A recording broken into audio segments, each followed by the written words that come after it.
Well, sorry about that little technical hitch with the camera. We're back online, streaming live here. The 2018 O'Reilly Invitational at the University Club right side, of New York City. And on court at 1 game all in this second quarterfinal match, Ahmed Anvari and David Berliner are playing Bobby Burns and Robbie Burner. Bobby and Robbie, coming the green in team. 1-3. And had a little couple of minutes longer gap between games there, and Vari just re-gripping his racket, looking to build on some of the creative shots that he played in the last game. Left side, 2-3. And great little trickle boats there from Bobby Burns. Using the angle from the middle of the court nicely.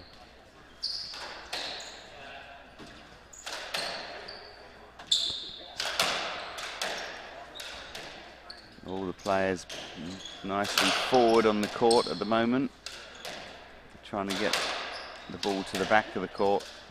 As you can see, everyone's forward length not good at the moment, which makes it a little bit of right a side, crapshoot around the front. Robbie Burner finding the nick first. Yes, David Berliner not ready to receive that serve. So 3 points all, 1 game all. And the winner of this match will be playing in the semi-finals tomorrow. This afternoon. The semi-finals this afternoon at 3 o'clock Eastern Standard Time against Eric Vidal and Jacob Himmelrich, who beat Matt Jensen and Stephen Prefer earlier today, 3-1. So quarter-final day, the Sunday here at the University Club. Always a tough day for the amateurs, semi-finalists, having played in the morning. 4-3 from the left. And the previous day, and sometimes if they're one of the lower seeded teams, they would have played on a Friday night as well. So physically a testing day for their right side, 5-3.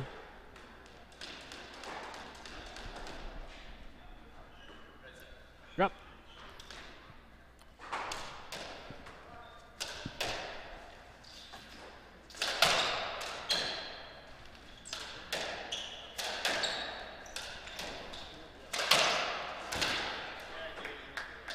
Second hand from the left, 5-4. Good squeeze there on the left wall, forcing an error from Bobby Burns. Down. Score's pretty even. Right side, 6-4. David Berliner possibly the one that's made a couple more mistakes in the course of the last 10 minutes of play. But not a lot to choose between the teams. Down. Left side, 7-4. Another error off the racket of David Berliner.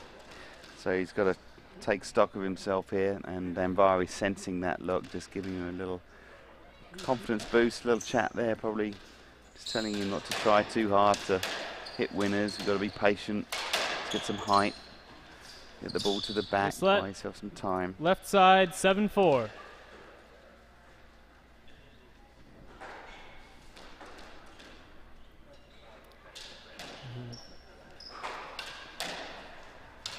Crowd here at the University Club swelling in numbers.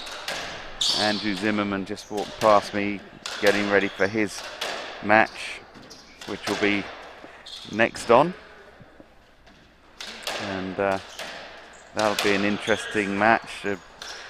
He's playing with Jordan Greenberg, of course, one of the club pros here, against the what some might say the surprise quarter-finalists James Stout and Tahani Detter, but they had to play on the Friday afternoon as well. But they've come through a couple of great games. I couldn't see it. And look really good as a team. It's 7-4 from the left. So those two pairs will be doing battle after this quarterfinal match.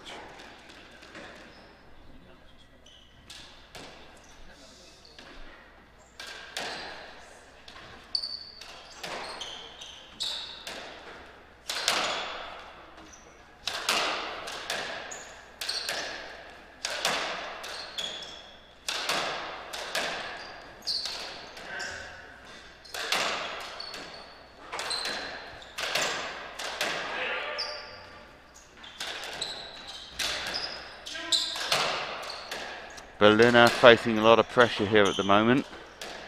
And Vari trying to get in to hit the ball a bit more and have some time on the ball, but Burns and Berner are really keeping the intensity up, hitting good shots to the corners. Left side, 7-4. Not giving Anvari much time and putting Berliner under some pressure. So here, like Anvari having a quick chat there, making some minor adjustment as they are 7-4 down in this game. They need to keep tweaking to find that little extra. Anvari monitoring his partner and the performance of coming in Burns 5-7. and Berner, just to try and work out how he can get more involved, how he can find that opportunity around the middle and the front. Fault.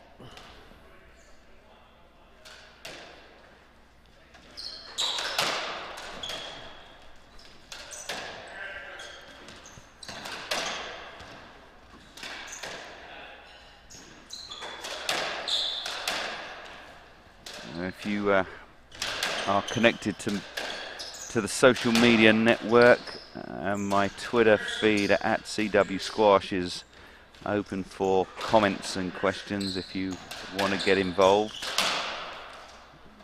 At CW Squash on Second Twitter. hand from the right, 5-8.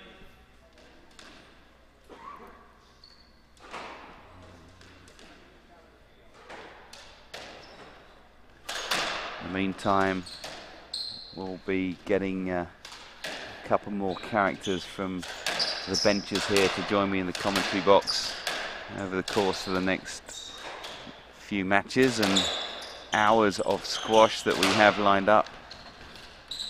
And there's a great width there. Left side, 6-8. To the back right there, putting Robbie Berner under some pressure. And we've seen a few mistakes from the back right there with a good length variation of pace. So maybe that's an area that Anvari Berliner might want to continue to attack. But when it's short, Robbie Berner can definitely generate some good pace on the ball.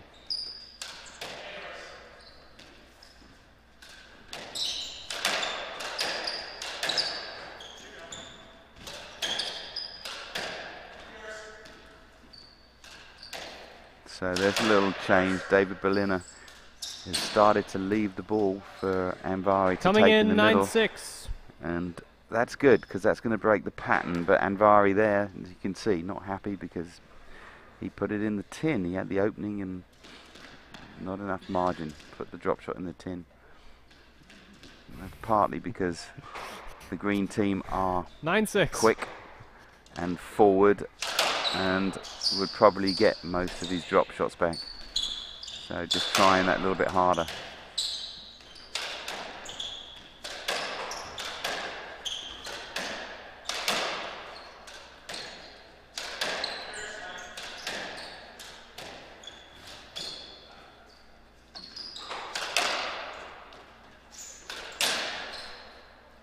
Left side, 10-6.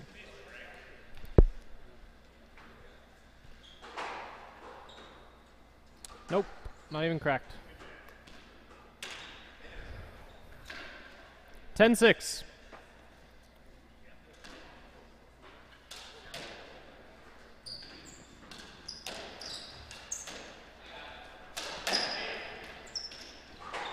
So a bit of trivia. I did have a question for viewers, listeners out there to try and work out who did Ahmed Anvari play with when he won his O'Reilly Championships, having won 2 of them. I believe that one of them was Pete Kelly. But we're trying to remember who the other one is, so don't have the documentation with me. Be nice to know if anyone out there has an idea. At CW Squash. Meanwhile there, Anvari being creative with a backhand topspin reverse. Left side, 10-6. Which completely set up Bobby Burns on the left wall with a nice lob and an unusual bounce off the back wall that left side, 10-6. Anvari couldn't deal with, so just left questioning side. One of the shots in the rally.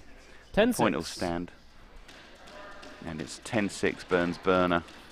They've got their nose ahead in this 3rd game.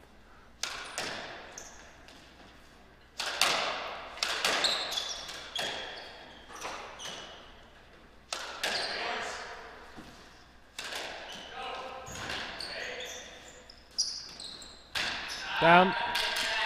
Great drop from Anvari, and it's got to be that from good. The right, 10-7. It's got to be that good because the green team are quick and forward.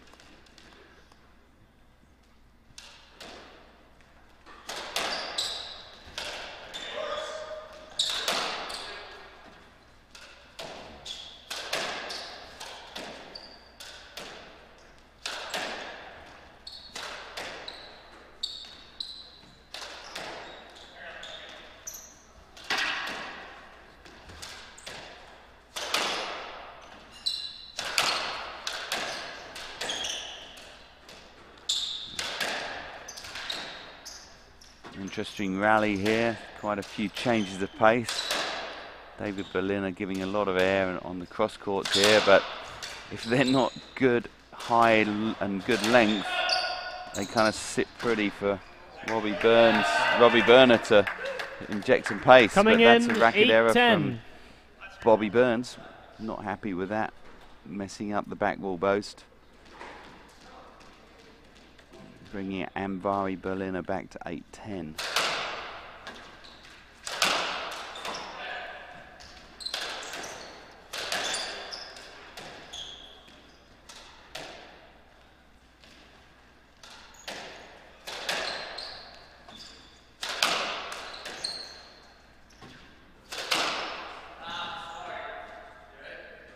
Yes, let. And just 8-10, left side. Bobby Burns hitting David Berliner in the swing there and asking for a let, so they'll be replaying the point.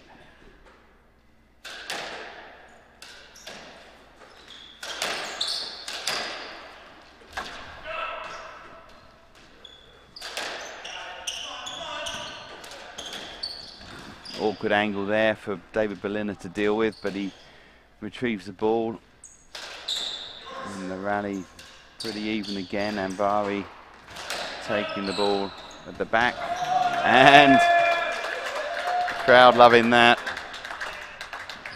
Right side, 9-10. Squash. Beautiful Philadelphia from Berliner. The lefty bringing the ball back across the court, dying in the back.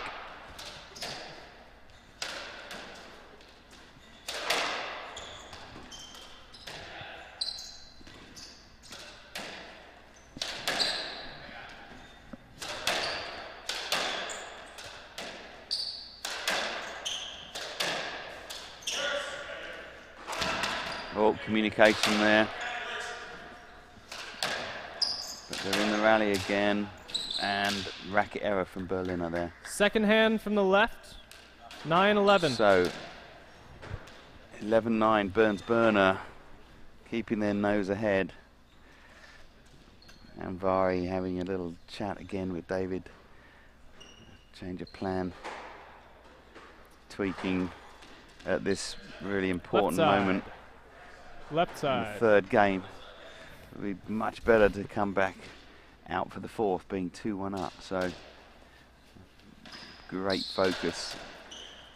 A couple of important tweaks. Maybe Anvari's got a little trick up his sleeve. Well, right side, 10-11. there's a nice little reverse forehand volley from Anvari to bring them within a point. The loose shot punished. Oh.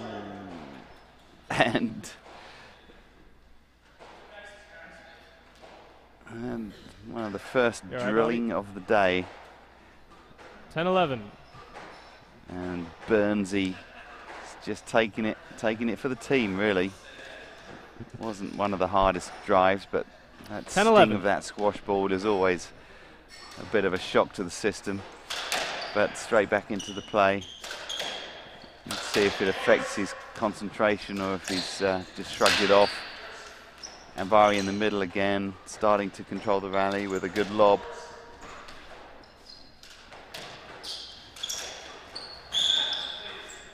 And that's going to be a stroke. Coming in, 12-10. Ball hit right over David Berliner's head, back to himself basically. So that keeps the Burns-Burner duo 2 points up at 12-10.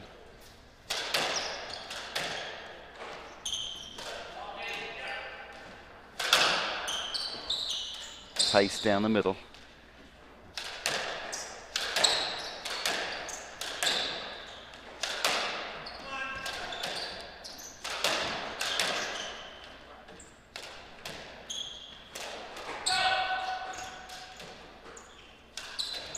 And Vari going for a high risk forehand reverse.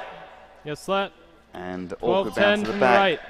But Anvari was there to play the ball. If you see the slow motion, he had 2 green shirts in the way. Right side. Good quick reactions. Kept him in the point there. 12-10. Green team hoping for a cheap point.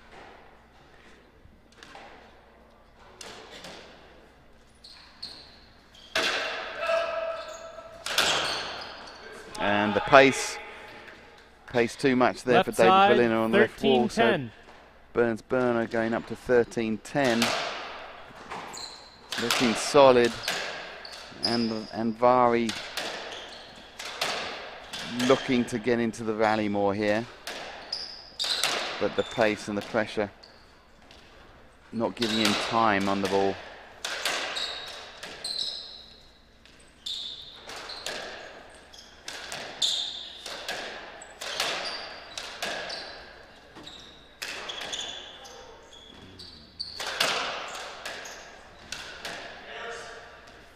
Vari with a bit of time.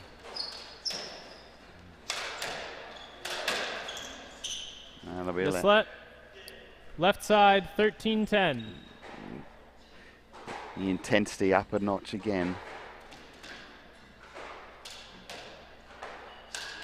Down. Oh, that's right a bad side, mistake 14-10, game ball. So 4 game balls for the green team. It'll have to be something special to come back from that, and there's one shot that makes it super tight 14-11 on the right wall. Racket error from Robbie Burner, so 14-11 now. Burns-Burner. Yeslet, 14-11, left side.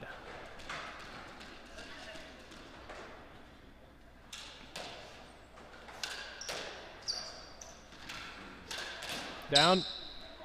Another error. Coming in 12-14. Burner trying to get a cheap point quickly. Kind of a glory shot from the back of the court. It's not going to work most of the time here, but maybe the luxury of 4 game balls. And that's bad communication. 15-12. David Berliner looks up into the sky. He's like, oh, what did I do? And that's it. That's the 3rd game. So Burns-Burner take it 15-12. They're 2-1 up.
trying.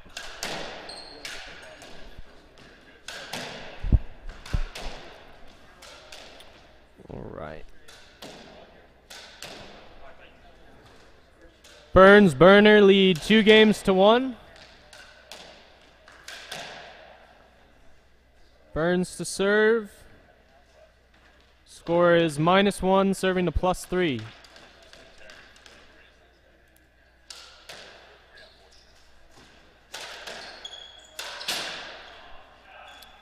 Coming in 4 -1.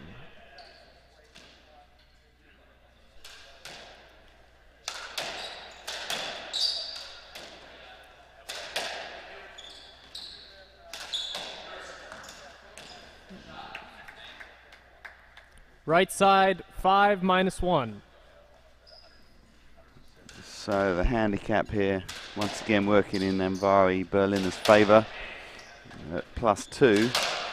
But they need it. The seeding committee Second hand from the left, 5 done love. a good job so far on getting it about right, even though they've won this title a couple of times, 3 times between them.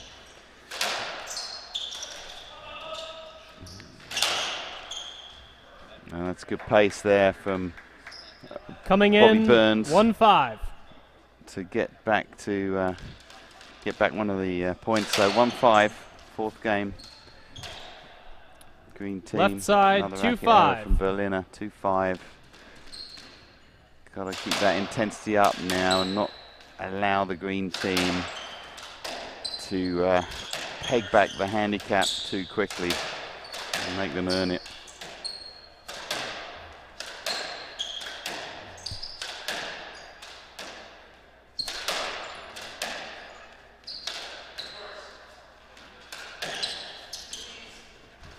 Yoslet, 2-5 from the left. Tannenbaum out there on Twitter, thanks for your message. Just to give us the information, Envari actually won the O'Reilly in 08 with Ayman Karim. So that was the missing partner. Thanks for that, Steve.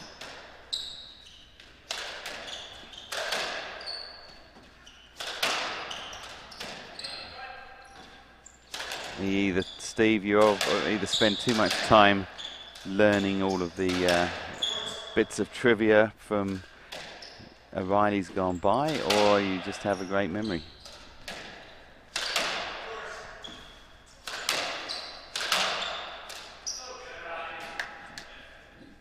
So right side, 3-5 duo seem to have found a little bit of a chink in the weapons of Envari and Berliner. Berliner definitely being picked on a lot, and they've found some errors off of his racket. Left side, 4-5. Keeping that intensity up. And they've got to find something here to, Envari and Berliner have got to find something to change this, change the course of the game, the way this is going again. The momentum, Envari not moving at all there, protecting the front wall from being hit.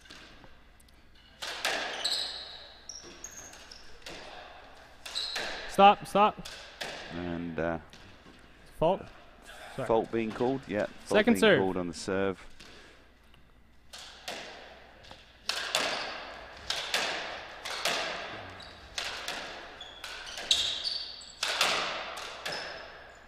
See by the body language, Envari really just itching to get the ball more. And Burner really happy to keep pumping the ball at pace into the strike zone of David Berliner, just trying to get some racket errors down from him. Second hand from the right, 4-6. In the meantime, Robbie Burner put the unforced error there, forehand side. So Envari, Berliner keeping the head.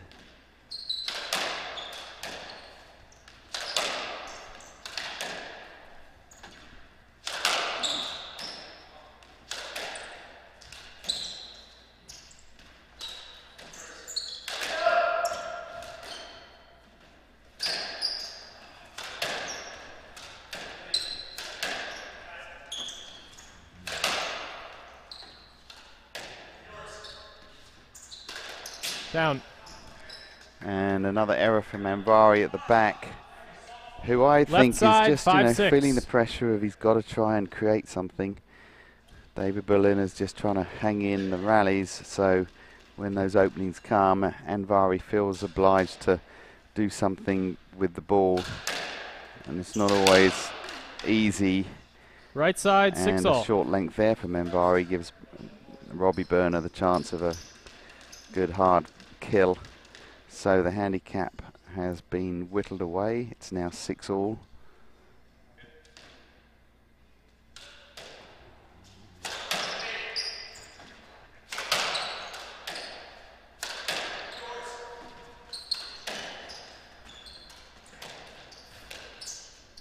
That's tight. Tight shot. Left side, 7-6.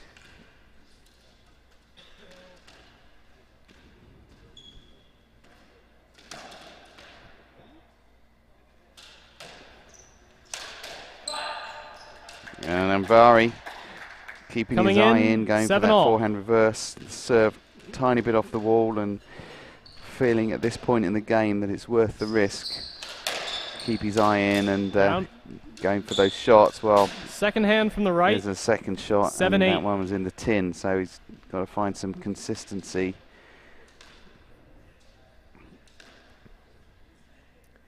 But it's also, in a way, makes sense because the longer rallies have not been working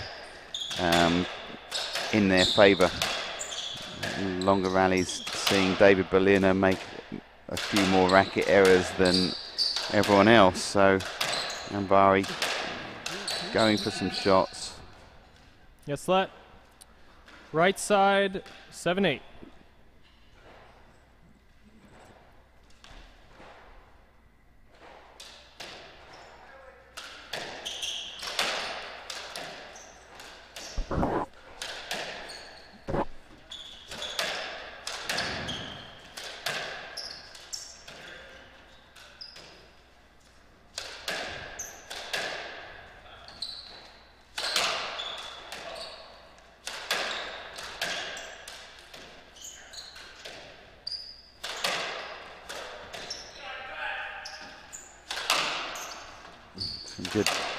Good pace and intensity on the ball by the green team, working well as a unit here, covering each other. There, Bobby Burner stuck at the back.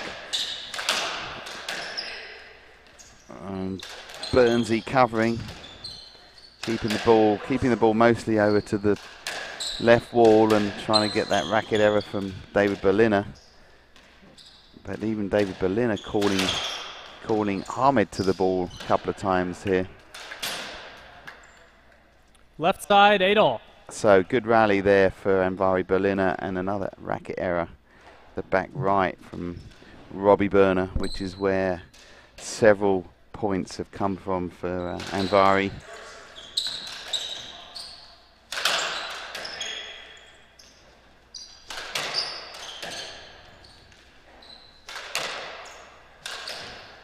And again, so Anvari, by keeping his eye in on the shots, although he's made a couple of mistakes, that was a crucial point at 8-all, midway through this game. Coming in, 9-all. And Bobby Burns showing that he's got some shots as well. Beautiful backhand volley drop off the serve there to bring it back to 9-all.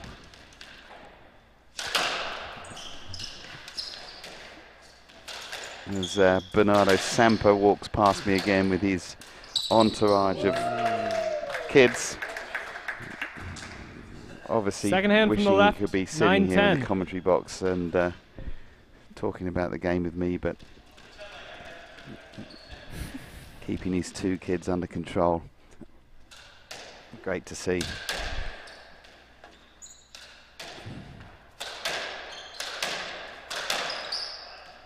Yes, let. 9-10. So 9-10.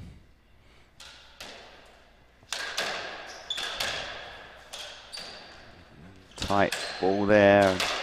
David Berliner squeezes it back. Bit of miscommunication there. Bobby Burner needing some help. Right side, 10-all. but swinging the momentum back into the green team's favour, although they're checking the ball. You guys aren't hitting it hard enough. Right side, 10-all. So 10-all. Burner 2-1 up. Perhaps tasting the smell of victory. Yes, slut. Tasting the smell of victory.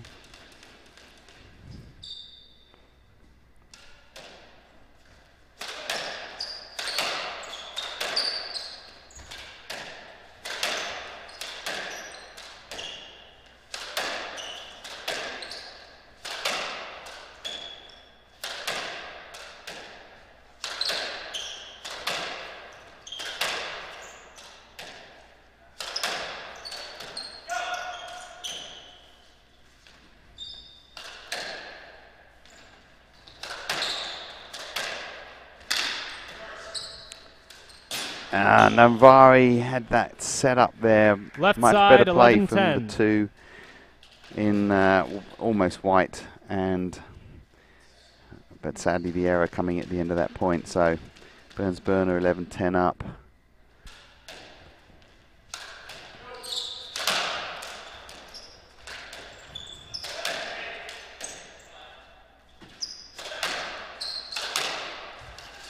And good pace there. Burner straight onto that loose right cross side, court. 12-10. Shutting out Navari, so 12-10.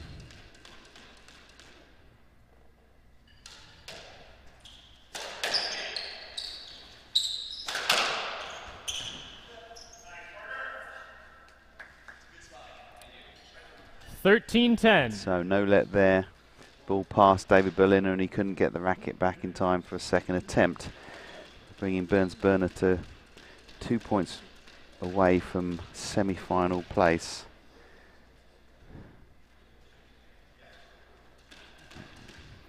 How are Navari, Berliner going to respond?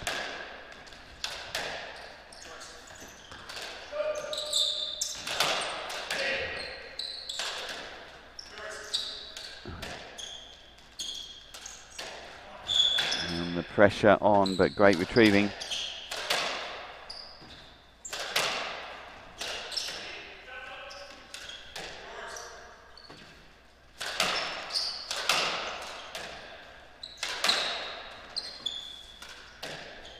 Navari stepping in. And pace there from Burns, just forcing another racket error. Match ball. So it's 4 match points to the Robbie-Bobby duo.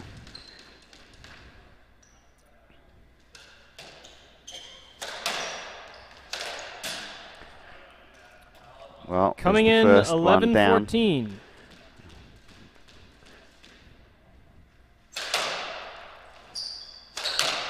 Ooh. And there it is. Game and fantastic finish by Robbie Burner. Forehand kill that takes him and his partner Bobby Burns into the semi-finals later on this afternoon against Bedell and Himmelrich. Berliner and Navari will have to, well, they'll live to fight another day, but that's a great result. And we will see you. We'll be back now in a few minutes' time for our next semi-final, which is going to be James Stout to Hani Detter against the local resident coach Jordan Greenberg and Andrew Zimmerman. See you soon.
So welcome back for the third of our quarterfinal matches here at the 2018 O'Reilly Invitational. The players are just about to start. In the green there we've got James Stout, Tahani Detter, have played their way through from Friday to this position, and their opponents now, Jordan Greenberg, local and resident coach here with Andrew Zimmerman, and in their slightly off-white, kind of yellowy coloured shirts. So this is the third of the 4 quarterfinals and the first of the bottom half. And if they, well, the winners of this match will be playing the semi-finals at 4:15 Eastern Standard Time this afternoon. Their handicaps are +2, so it will neutralise out, and we'll be starting at love all, I believe, as the players are ready. We're just gathering the line judges, like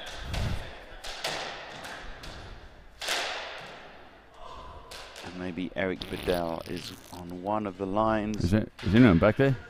Damien Mudge is on the other. Oh yeah. Yeah. And I'm going to be the other. So I'll be back in no. a few minutes after line judging here. I think the crowd's already enough on their favour as it is.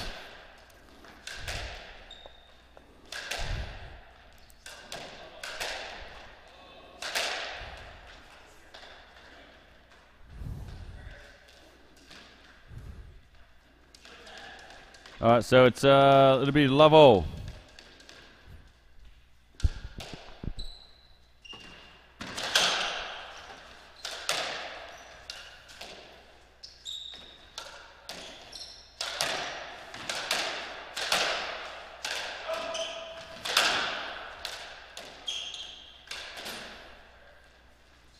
One love.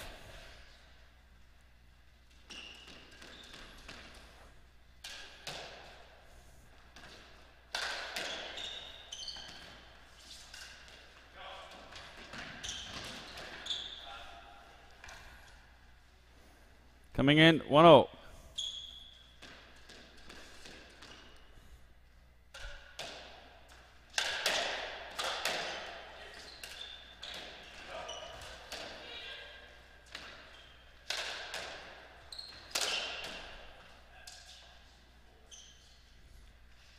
One, two.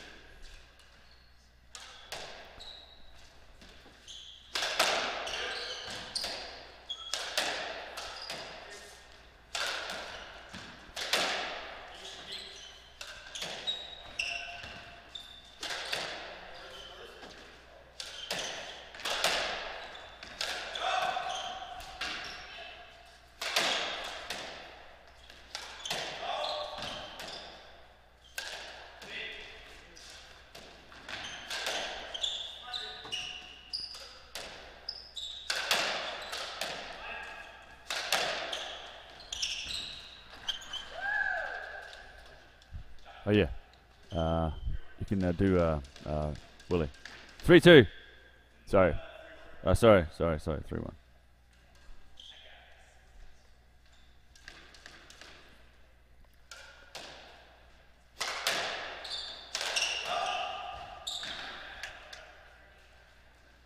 Four one.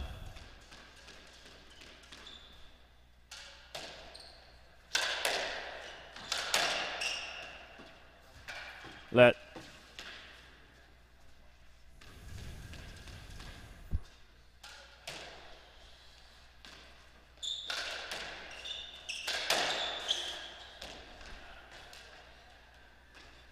Second right, 4-2.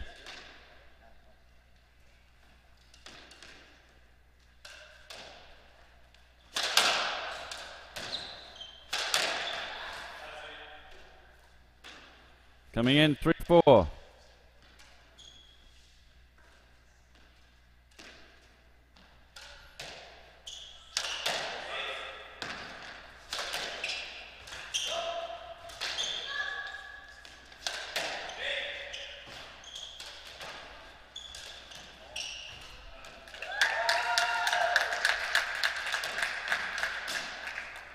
Second right, 3-5.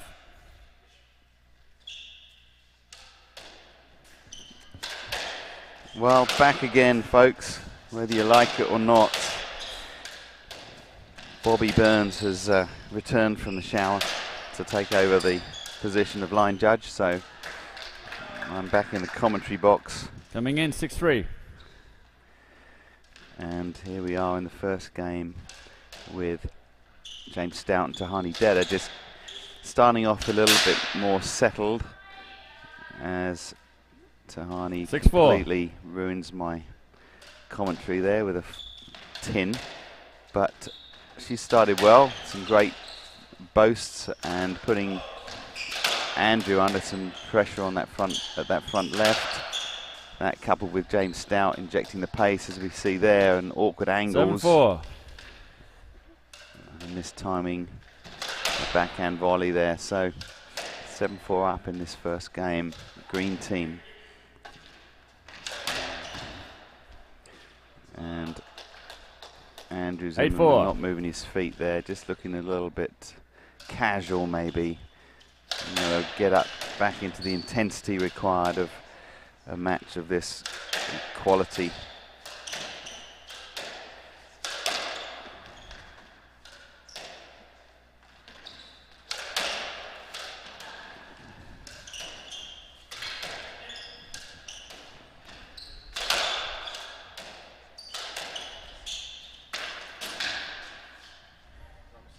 Coming in, 5-8.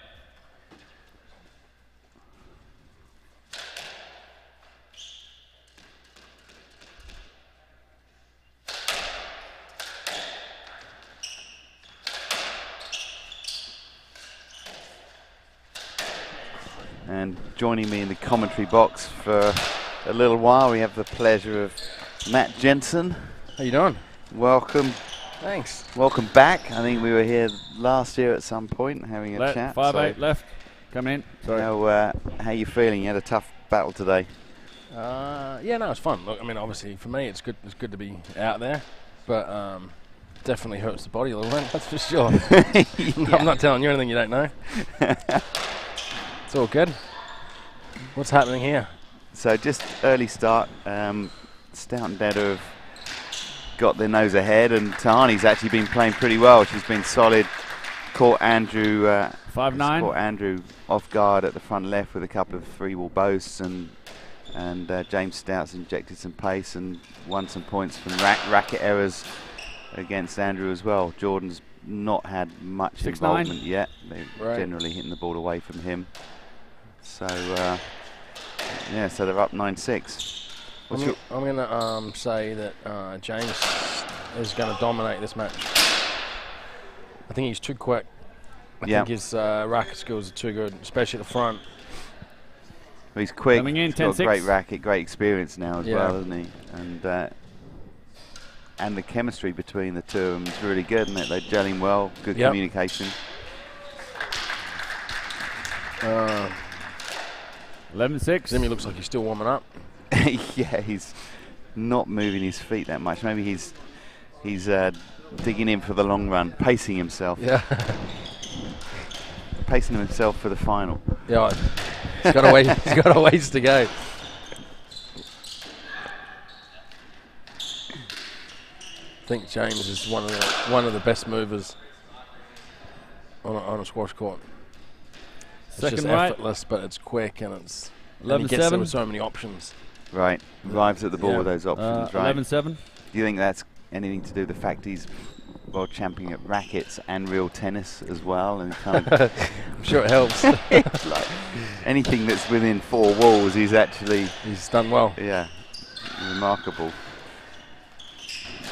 Great pick up there, a lot of speed from Stout. 11-7 right. And Zimmerman getting the ball at pace down the middle, but Stout calling for a 12-7. lap there. Yeah. Go on. Yeah, Yeah, I was just saying about in your matches, having watched both your matches, one of the great things in your play, it seems, you really work well with your partner. Lots of communication, talking to them, getting them up into the Coming right in, position, 8-12, so yeah. you know where they are. I think in the pro-ams, right, it's a lot of the am feeling comfortable. You know, there's a lot of swings in the game, you know, and you just don't want to be on the wrong end of a 4 or 5 point run. And so I think if they can get a couple of good shots at the start, then they're going to get their confidence. But if they don't get that, they can get really negative really quick. And so I think it's just talking to them, making a few jokes or just comforting them, or, you know, I think that's almost as important as some of the other bits of the game. Right. What sort of jokes do you tell them? I don't know, I'm not very funny, so I don't know. 9-12, right? He's like, well, what sort of a backhand drop shot was that? Yeah. Probably I'd say it about myself, maybe, because if I say it to them, it kind of backfires and keeping them relaxed.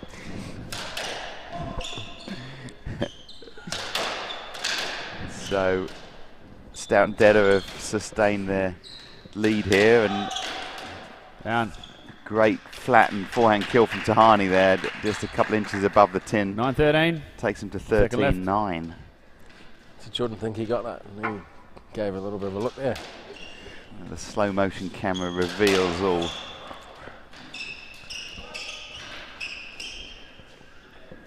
And just as you said, Matt, that 14-9, James is so game quick ball. around the front, catching Andrew by surprise.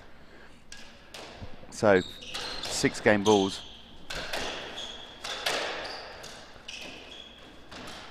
Just looks like he's having fun, doesn't he, James? He's Yeah. just There you go, just a little forehand topspin there to 14-10. Tahani, completely mistiming that one.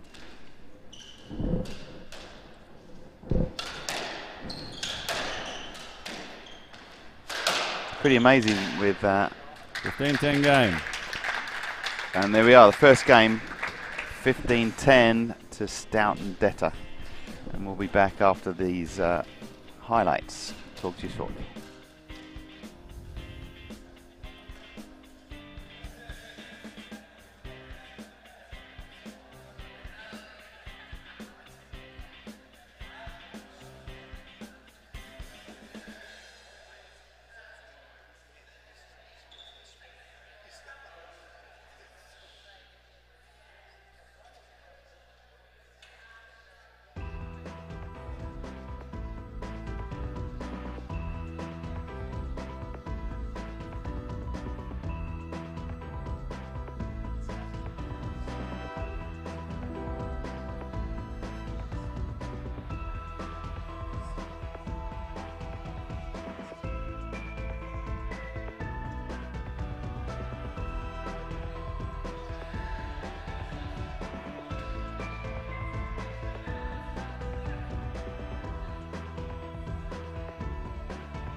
Hey Brian, is So that here Ahmed we are, back there? second game of this third quarterfinal Ahmed match in and the Bari. 2018 O'Reilly. Stout and Detter winning the first game. Questionably unlikely Right. quarterfinalists. As they were Game seeded scores 1 in love, the, minus 1-1. the lower 4 and had to qualify on Friday. Sitting next to me in the commentary box, Matt Jensen. Hi, Matt.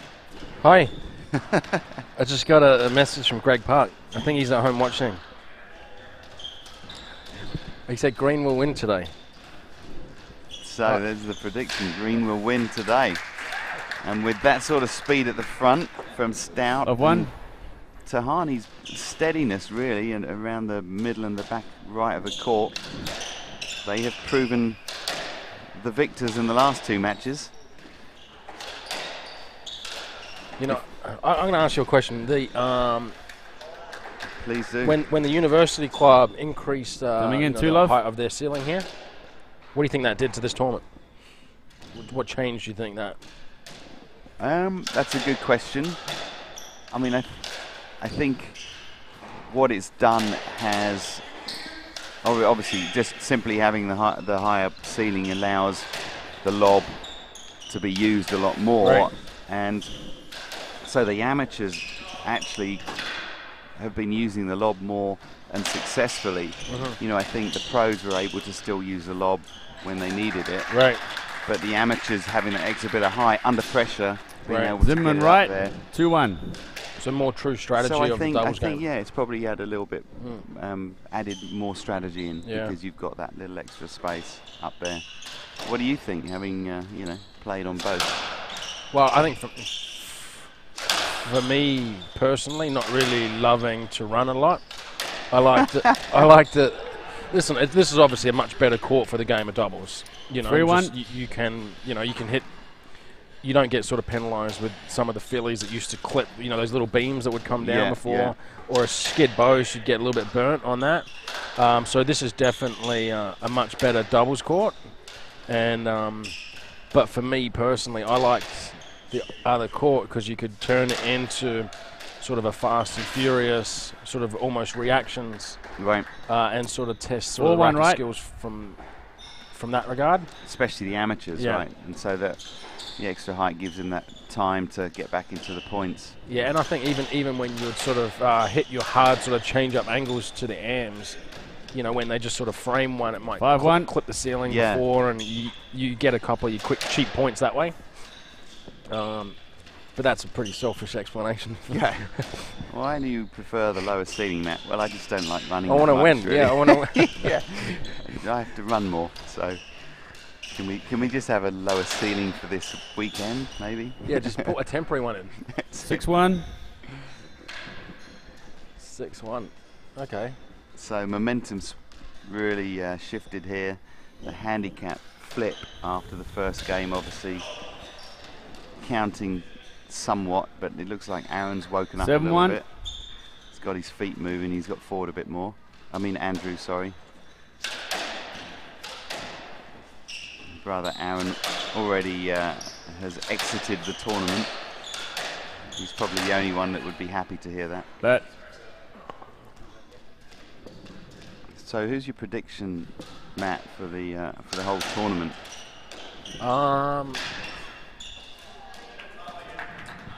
You know what I'm going to say? Coming in, 2-7. Eric Bedell and Jacob Himmelreich. Not because they just beat us this morning, but honestly I think that Jacob's position I mean, listen, I think that the strength of the doubles here at the University Club is Getting it's better good. every year. Yeah, isn't I mean it? it's good. They got a lot of young members that are 2-8. eager. A lot of them obviously have played college squash, and you know.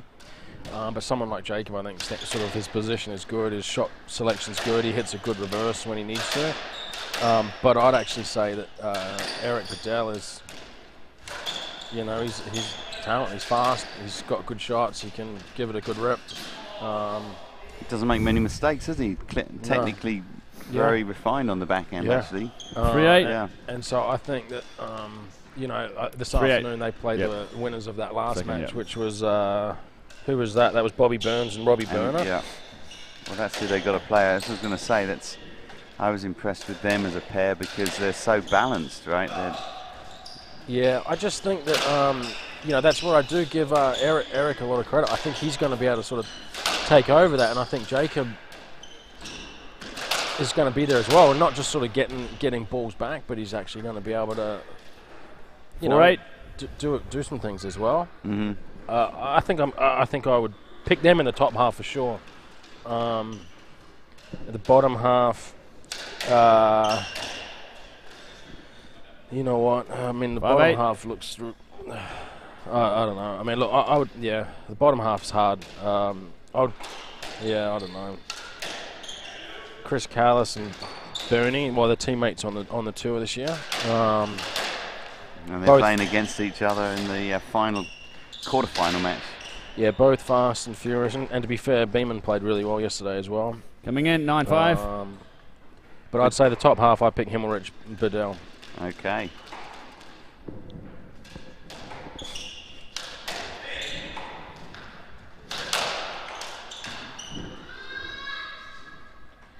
So, 10-5. the second game progresses to the business half of the game. We have Greenberg, Zimmerman convincingly 10-5 up. A couple of big points really now for the green team to stay in this game, and there's an unforced error from James Stout that won't help that cause.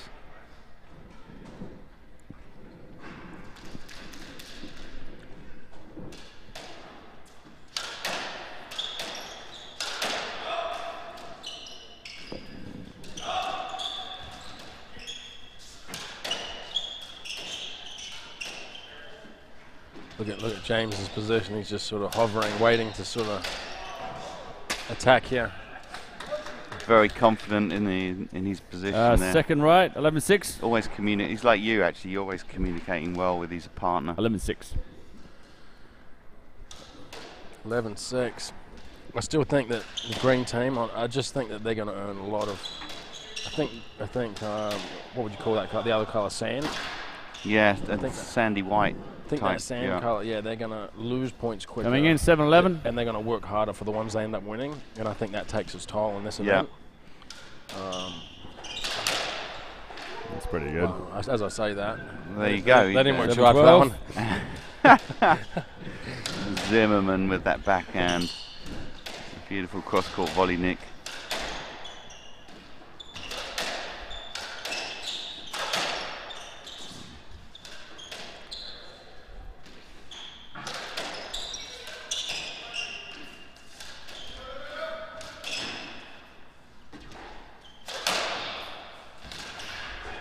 That's good pace from Zimmerman on the left wall. Coming in 13-7. And I kind of agree with you about 13-7. the workload, really. I mean, depending on how hard Zimmerman has to work here in the first half of the match, will really determine what happens at the end. James is definitely capable of making him work.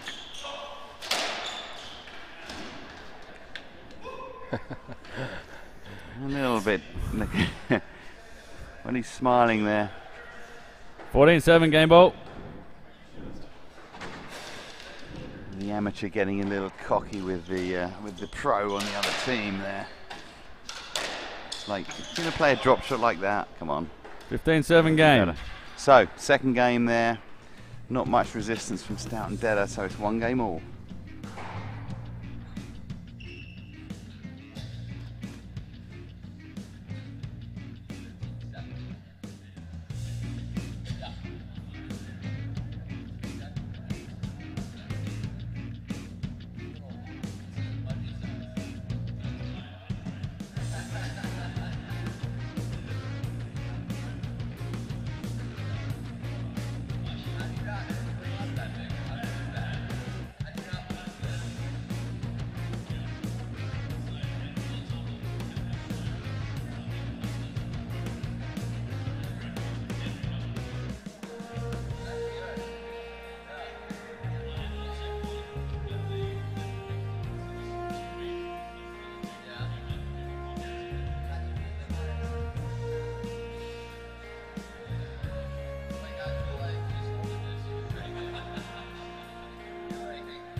So All right, here we game are, scores one are game 1-1. all third quarter-final match. Matt Level. Jensen with me here in the commentary box, just about to head out, actually flying back to Florida. But before he goes, we wanted to give a big shout out to... I'm going to give out a shout out to Andy Fink. He was actually my first Pro-Am partner ever. Brilliant. Very memorable occasion. I'm sure it was. I'm not sure if we won, so the memory isn't that good, so I'm going to say we didn't. But I do know that he could hit the ball harder than me, so it was fun. Good. That's good to hear. The Fink man watching probably somewhere in New York, maybe Coming in, 1-0. with his feet up on the couch, watching on the big screen. Or if he gets a chance to get down to some live action this afternoon, that would be great. But big shout out to the Fink man. All right, well, Chris, we'll see you soon. 2-1. Andy Fink, we'll see you soon as well. And I'm going to give this to Rob Coakley. Thanks, Matt. Thanks for jumping into the commentary box before you fly. Take care and good luck.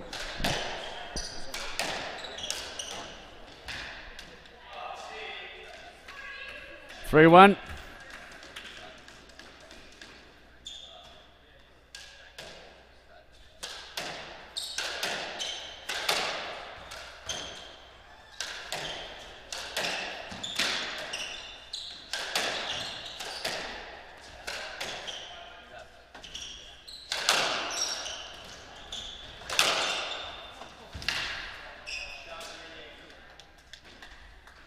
Second left. 3-2. We'll go back and forth. Well, so Matt Jensen off to back home to Florida, and so joining me in the commentary box now is Cokes and his friend Mudgy. How you doing, sir? I'm doing well. 3-2 left. Mudgy, how are you? Oh, yeah. Cheers. Yeah, be pretty good, yeah. Yeah, that's good to hear. Yeah. Thanks for taking the time out from refereeing and keeping things organised. Yeah, cheers. Yeah, no worries. 3-2. Yeah, see you, matey. Yeah. And what do you think of this game so far? I'm enjoying the game. I love watching Greenie play and his partner Zim. It's a very intriguing matchup with Tahani and Stouty. Greenie against the Greens. Indeed. Coming in 3-0. The wordplay. See what you did. So, yeah, Tahani, I saw her hit about 5 winners in the first game. And they started working her a little harder, it looked, in the second game. But I think this would go either way. Yeah, it's pretty... Zimmerman wasn't really moving much in the first game, was he? I mean, he's not moving that much now. Yeah, no, Zim... Yeah, no, Zim could not go forward, and they punished him as a result. Yeah, exactly. And then, you know, just there, he's trying to hit the ball down the wall and then squeeze his small frame between the wall and the ball. Yeah, I saw that, yeah. Expect not to give a stroke away. No. 4-3. So, No. Stout Detter 3-4 in this game.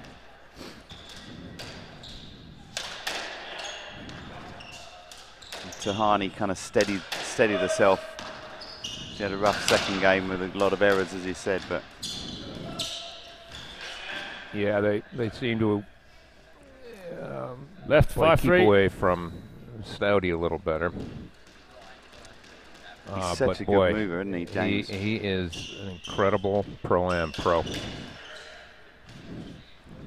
He can play with anyone. He just communicates well with his partner. He seems to make his partner play better. Seems 6-3. to relax his partner.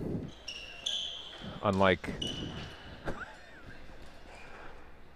some pros, possibly even make their partner a little bit nervous. I know what you're talking about. Give them the evil eye. Yeah, by making an error. How many times have you played in this? I think I played close to 20 times over the years. But that train left the station a couple of years ago. Yeah, it's when was your last appearance? I think 4 years ago. I had a very disappointed Matt Johnson as a pro. Oh, he's just when left, he found out who he was playing with. And we won one round. Oh dear. Little screaming 7-3. there. That was a kind of a 7-3 crazy left. rally. Tahani saw the opportunity, right? And obviously She didn't exploit it. she did not exploit it. Racket error. No.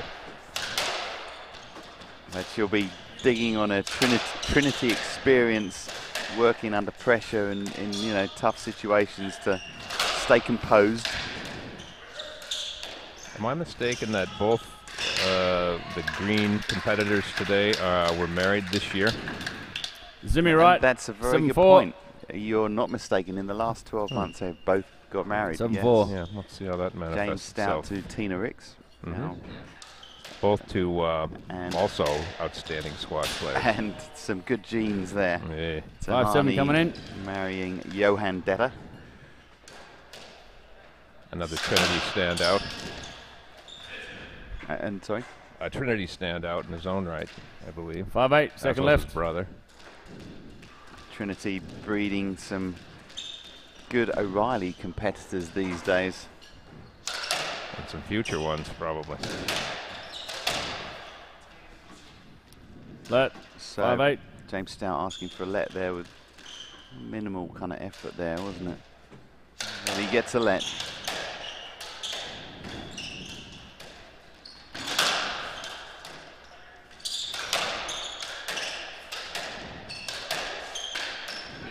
And Zimmerman and Detter cross-courting vigorously to each other. No.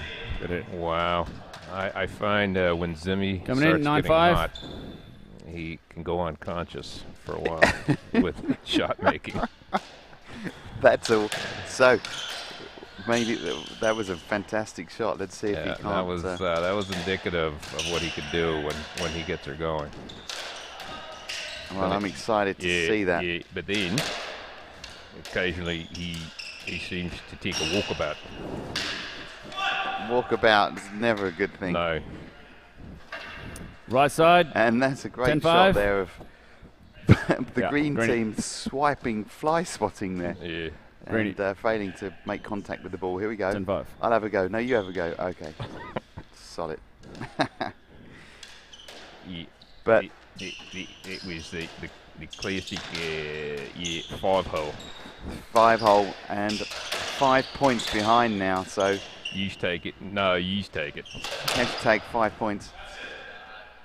6 points. So Zimmerman 11-5. unconscious at the moment. Again, Look at having that. a beautiful backhand flat. Look at that, man. So 11-5 in the third game at 1 game all. Important time here for Stout and Detter to try and find some holes, some chinks Right in the side. armour. 12-5. Greenberg and Zimmerman looking solid. Very balanced team where. Well, not if you put them on scales, but No. It's a very balanced team 13-5. where when Zimmerman is on a hot streak, all Greeny knows that. He just has to stay out of his way. Ironically, the roles shift, amateur and pro. I was just wondering if they actually played a hole and Stout wanted to get that ball. That was a big fat sitter for Stout, and Let. Funnily And enough, 13-5 all of left. that training that Jordan's done for triathlon was paid off there as he stood like a tree trunk and didn't let him through.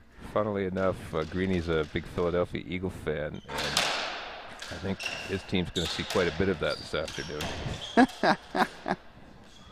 getting knocked over without much Second effort. right. Yeah. Good. Right side. 13-6.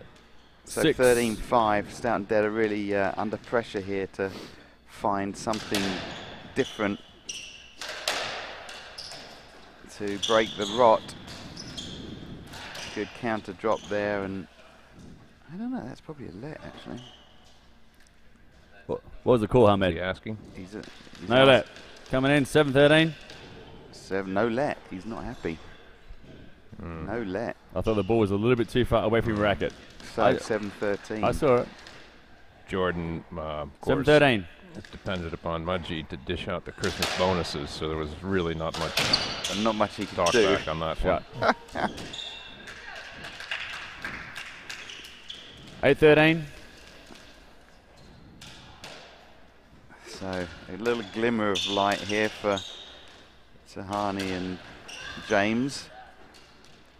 But Second right. 8-14 game ball. so 6 game balls for a 2-1 lead. Greenberg, Zimmerman.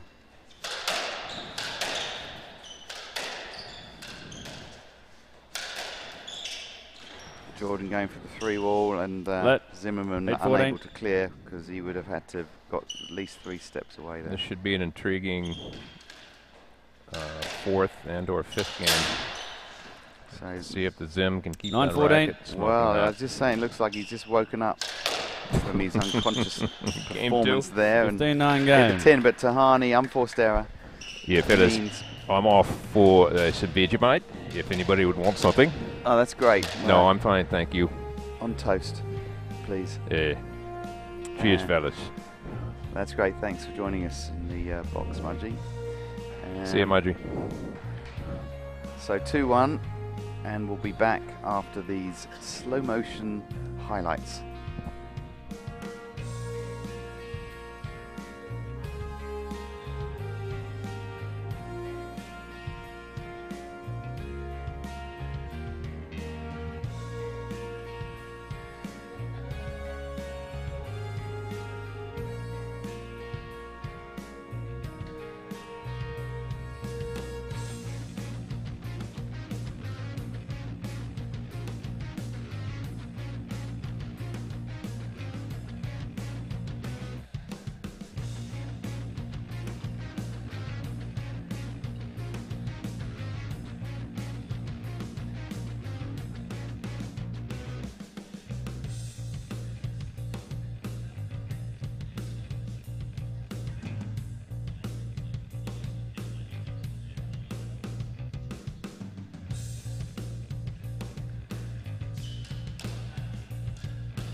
All right, game scores a 2-1, -1-1.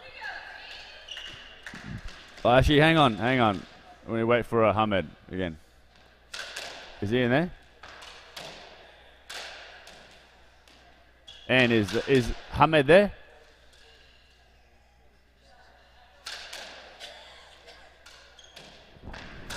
So as the players come back on court, the handicap staggers, goes to 1-1 in Stout and Detter's favour.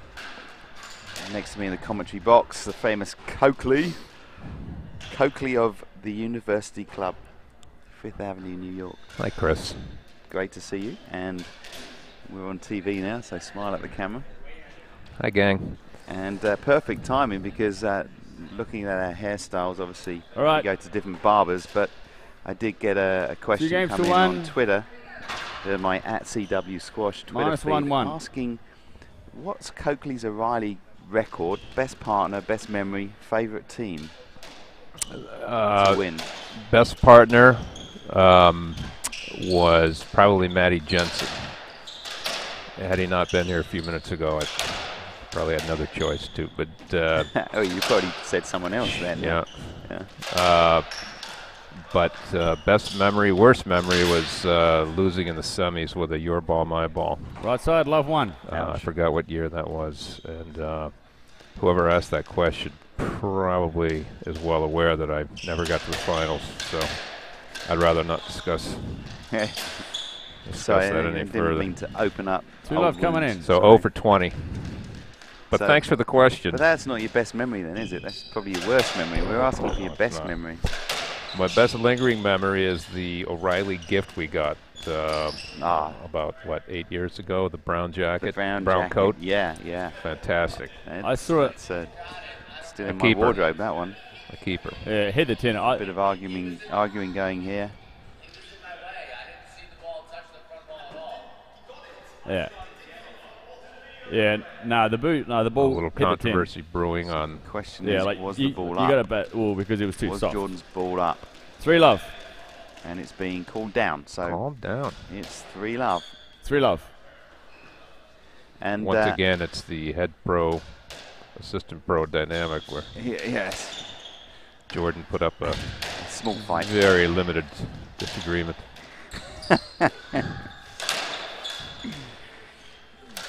Well, they're 2-1. They're 2-1 up as well. So 2-1 up early in the fourth. Because have you ever changed Second a right, referee's 3-1. mind by arguing? A couple of times I have. Have yeah. you really? Yeah. Like probably maybe you not- get the next call? Probably not been worth the hours and hours of effort over the course of 20 years for those 3 changes in decision, but it has happened a couple of times. Who would you say in your career? But I wasn't being ref by my boss at the time.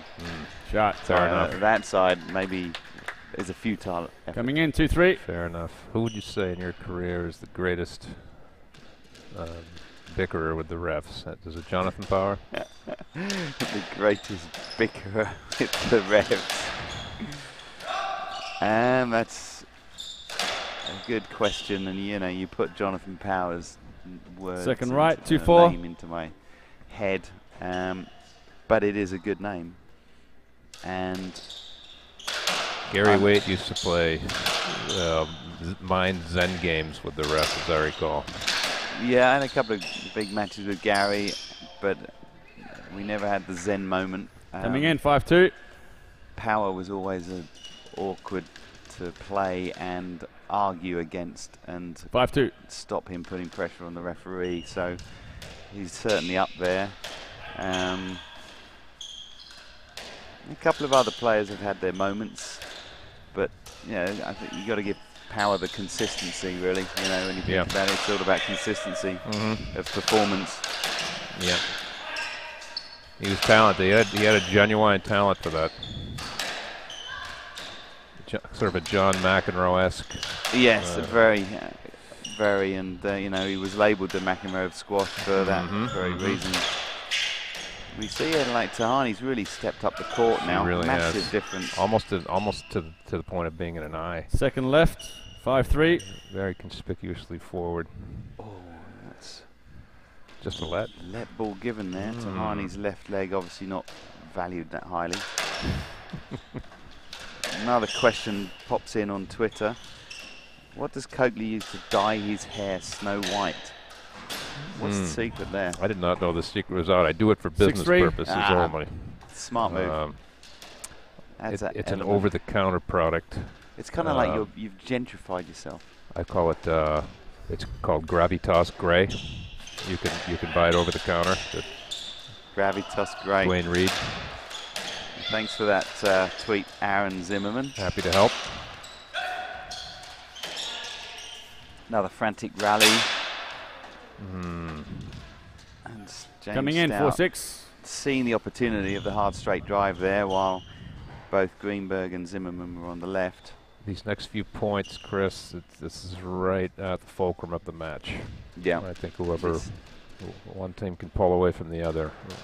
There's Well, it's certainly kind of do or die time for Stout and Detter, and they started very well in this game.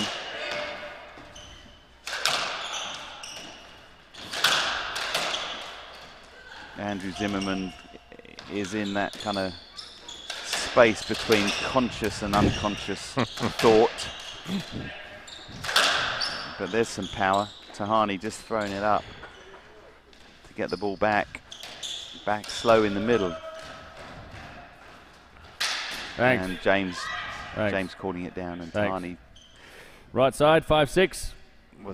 she was gonna argue there, wasn't she? But Greeny. saw that James had 5-6. actually already given the game away.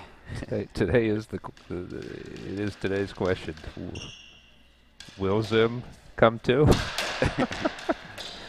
Will Zim or won't Zim? He is so good.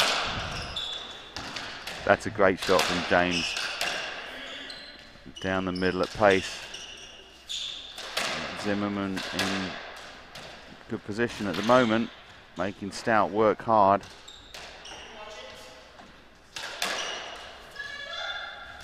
Clearly, Tahani's been instructed to hit a lot more down the middle rather than onto Zimmerman's backhand. But there we go. 3-wall both from Tahani pays off. Second left, 5-7. She's hit a few of those, Cokes. Very timely for her. And as I say, this right 5-7. now, the next few points may well determine the match. She started out the match in the first game red hot and must have had 5 or 6 winners. Yeah. There's a good ball. Great width there on the cross court. Right side, 6-7. Andrew, and you know, Sunday is a big day for all of the amateur players here, and you know, getting to the second match, physically, fitness and mental fitness start to Coming really in, 8-6. take its toll. Indeed. And you know, sometimes the second half of this match, the first match of the morning, can be physically demanding because of the previous matches that they've played. Absolutely, in the mental component, 9-6. is no doubt just as large a part.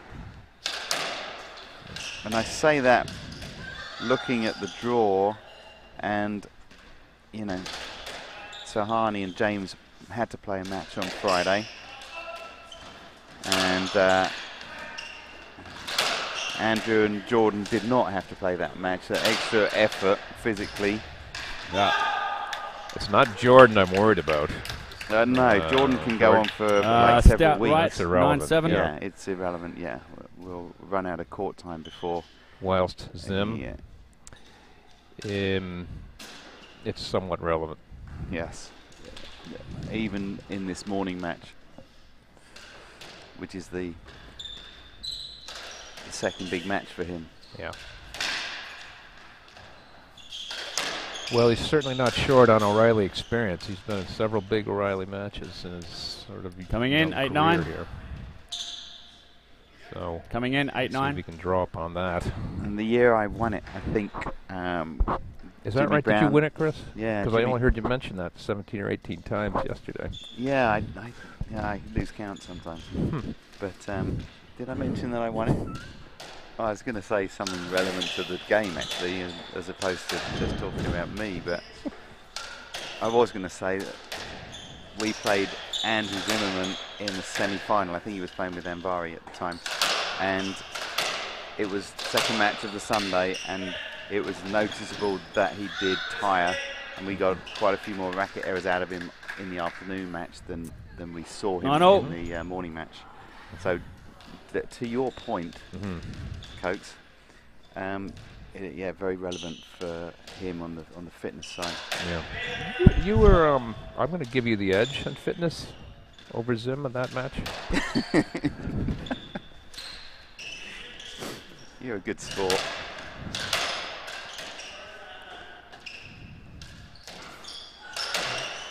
So 9-all now. It's getting interesting. Let's focus back on this game rather than the final that I did play in 2004 or 5.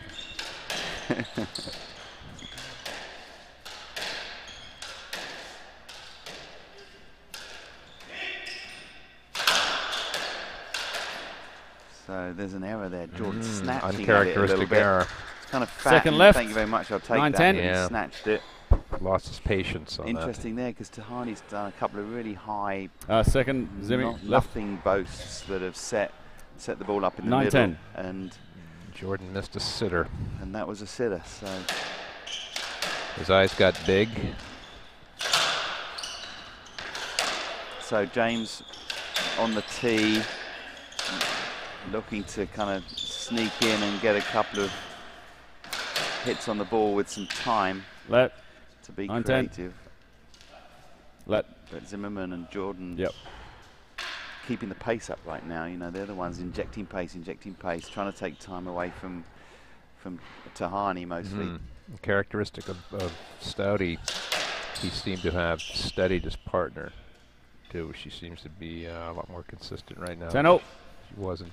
And last that's a game. terrible racket error from Tahani. Detter return a serve forehand out the back of the court. I meant other than that. I Cross meant. court. So she's got to calm down. The adrenaline's probably pumping at 10-all, 2-1 down. It's do or die time. But still got to play with that composure and concentration.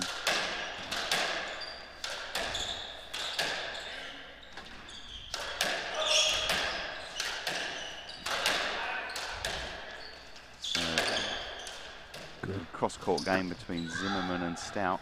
Good battle at the Let. tee. Could be a 10-0. there. Right. Could not get around the big fella. Yeah, that's a big berth to go around there. Well, there's a break. Chris, did you remember what year it was when you lost in the first round to me?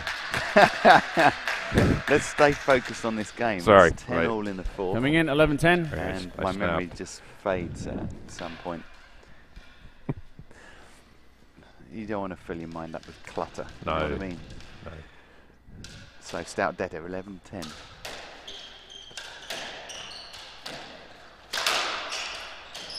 Good angle there from James, putting Jordan under pressure. Stout looking to step in at times to take some pressure off Tahani, who is receiving a lot of pace on the ball. Not shying away from it, though.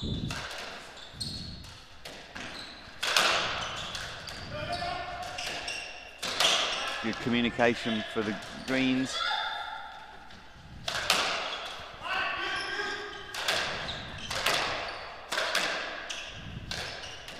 Oh, Jordan there with Greeny. a wonderful Oh, three-ball boat. vital.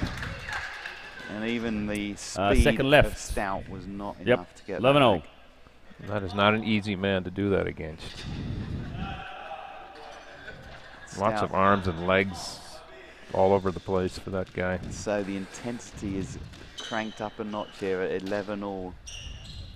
Place in the semi-final at stake later on today at 4 o'clock. So I understand there's some betting surrounding this tournament. Is that correct?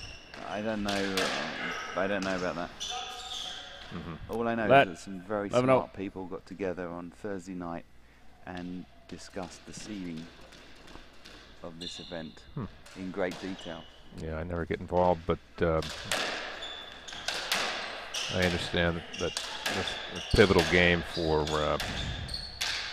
those folks who get involved in that. Pivotal game, yeah, and pivotal for the pros because the prize Yes. money is 11-0. significant, and you know 100% that the pros are desperately trying to win this match. They are Yes. motivated. Lots of niceties that you generally see in a standard club game between pros and amateurs go right out the window. Yes, yes. James Stout trying to get control of the middle there. Zimmerman and Greenberg able to deal with that. And there's Wow. Stout takes the middle and gets that three-wall boast. That's a great shot. 12-11. If the two opposition players are on their heels a tiny bit, that shot stays very forward. So great choice. Brings them to 12-11 as they fight to get back and level the match to 2-all in games. Mark Coakley sitting next to me here, almost just dribbling at the excitement.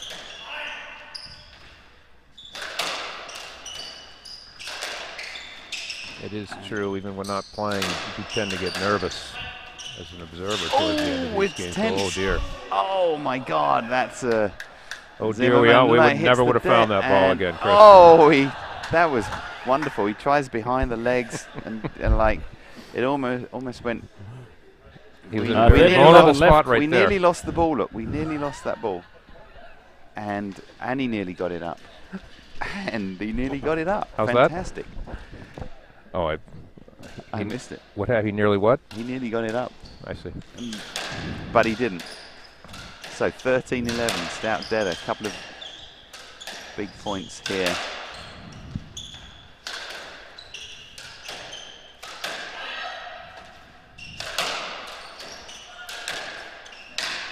Tahani punches the air as she jumps up for that forehand kill.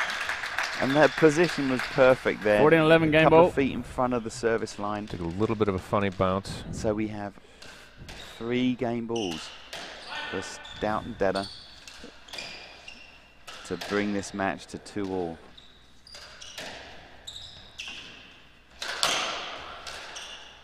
Good pace, and somehow he gets it, and there it is. Stout pounces on the ball at the front. 15-11 Could be a barn burner in the Too far fifth. for Greenberg to make it at the back, and takes the game to 2 games all. It would be a shame to see this at 4 games. This is going to be. There's definitely a 5th and final game, which we'll be back for in a couple of minutes.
Alrighty, game scores 2-0. Back to level.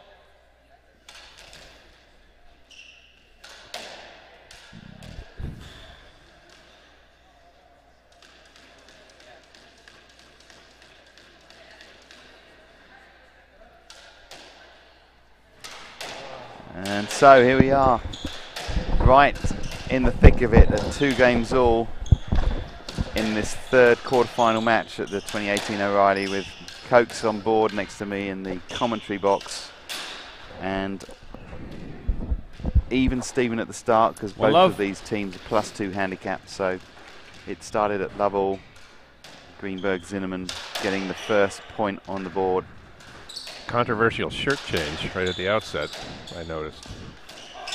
Zimmerman has gone got a white. multicolored team now. I think he's just feeling the pace, and he's just faded a little bit, that's all. Lost a little colour.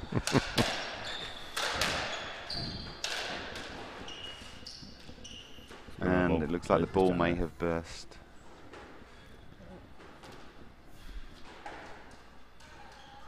So, new ball is going to be thrown into the court, and that gives us a chance to have a coffee break. We'll be back when it's warmed up.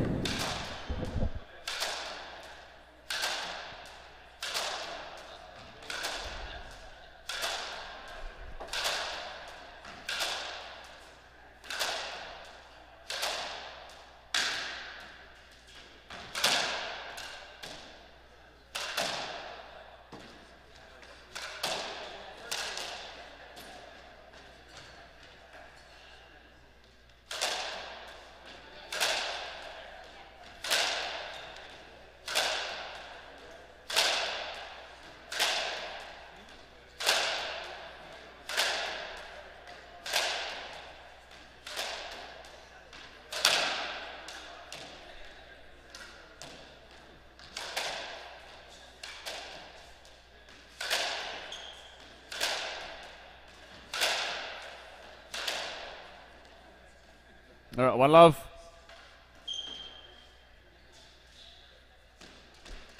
Hang on. Where's Hamed again?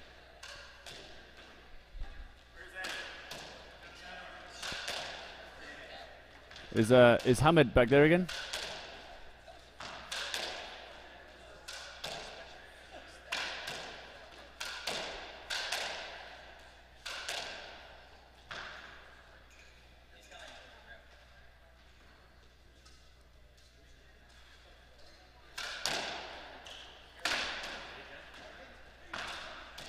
All right.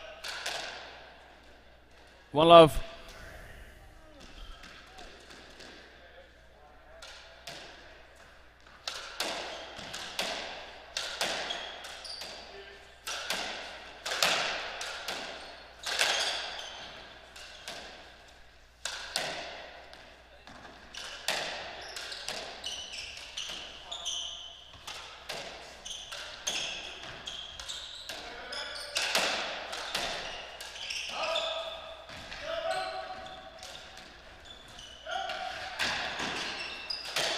Oh!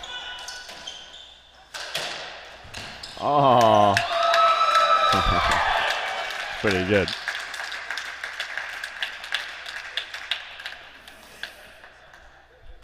Second right, 1-0.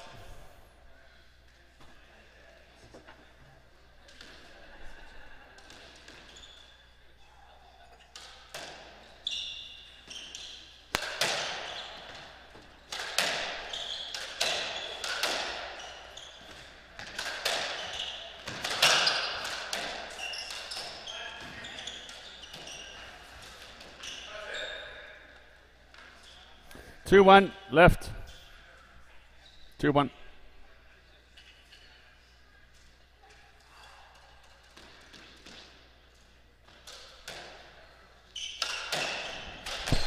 So, fantastic opening rally there after the ball was warmed up, the new ball. So we've got a new ball in the 5th game here. It's going a bit faster. Certainly going to put a bit more intensity into the rallies. Fairly quick warm-up.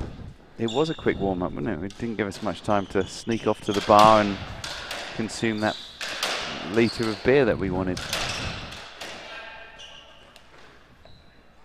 I've got to keep a clear mind for the Patriots. Coming in, 2-3.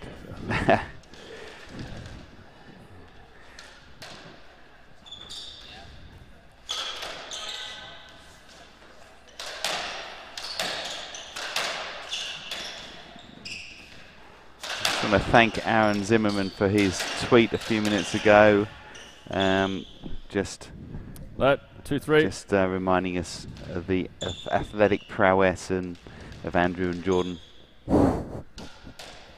They were training over the Christmas period together in Sri Lanka during Tahani's wedding, actually. And there, Tahani with another fist pump. A good sign for Team Green. 3-0. With a little early confidence for Tahani. Beautiful forehand reverse. And the intensity's there right from the start of this 5th game. 3 points all. You see Tahani on her toes, forward of that red line as much as possible. But a racket Second error. right, 3-4. Pace of Zimmerman was just a bit too much. Boy, for an amateur, Zim can crank up the heat. The sound is not that different from when the pros get ripping it. Just slightly, but got good timing. And there it is again, and it's accurate as well. Although that was a miss hit, but he keeps the ball down, so it's not 5-3 coming in off the back wall for James to step in and that's right. take. Smart, very Tahani smart. has to hit it.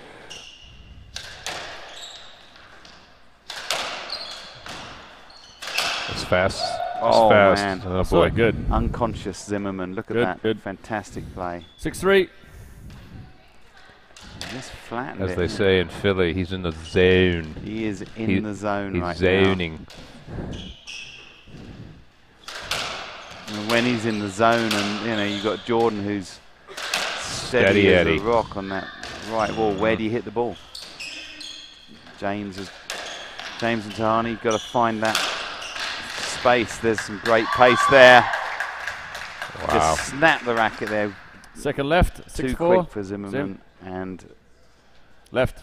Jordan and made two- a sort of a fall. two attempts there. Both failed.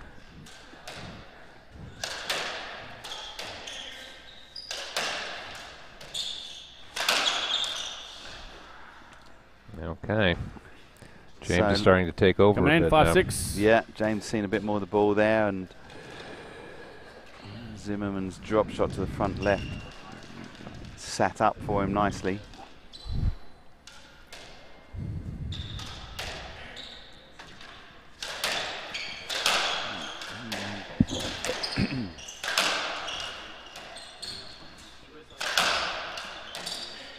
Good pace from James Stout.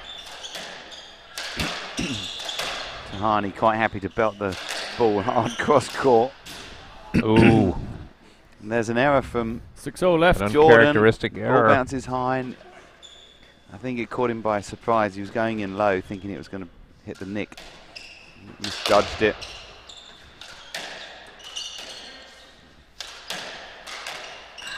Oh, and that's Wow, gutsy, very gutsy. But it was on in his Second right, wheelhouse there. 6-7. Yeah, Tahani is hitting a lot cross court right now. I don't know if I agree with just belling it hard cross court, and I'm not sure that's the way to win. You might want to start playing Jordan at this point. Oh, Oh, Coming in, 8-6. that would have been a lovely shot. Very deceptive. James Stout on the move, doing a little trickle boast, but it hit the tin, so 8-6. Crucial couple of points here for the green team. They don't really want to get too far behind in this 5th. A lot at stake. Place in the semi-finals. Prize money. Bragging nice. rights. Good spot for Tahani there. Second Lovely right, angle 8-7. there, yeah. Breaking into the body of Andrew. I think this is going right down to the wire, Chris.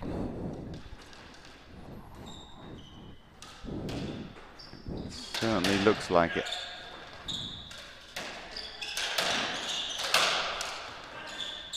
Tahani spooning that one up. Dealing with the pace.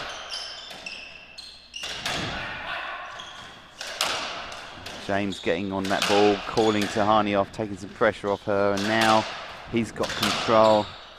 Zimmerman taking Jordan on, and James on there. And then fantastic shot down Coming the in, middle. 8-0. Lefty. It generally doesn't pay off hitting the ball. 8-6, sorry. That was a great Stouty shot. is so tough. James, with his left left hand there. Hard cross court, but breaking to Jordan's backhand was a great move, forcing the racket error. Let.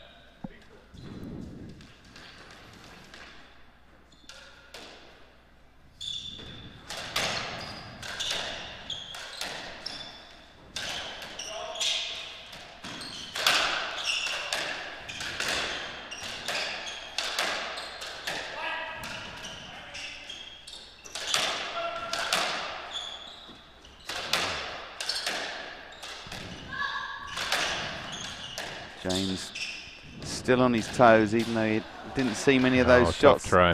Tahani just probably forcing you a little too much here.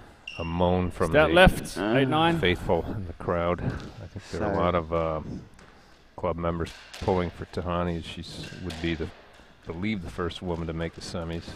I think she would be the first woman to make the semis. In fact, I don't know if any have made the quarters at this point. I think probably the quarters too. 2 wins under her belt. Great effort.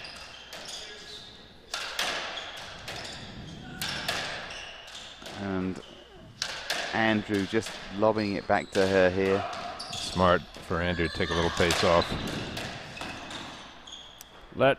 And 8-9. the let ball. Jordan's cross-court volley there, not good enough. Andrew Zimmerman in the way.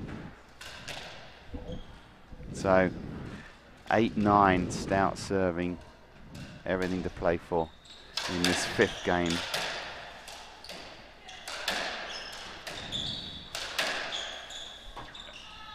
Oh, a little bit unforced.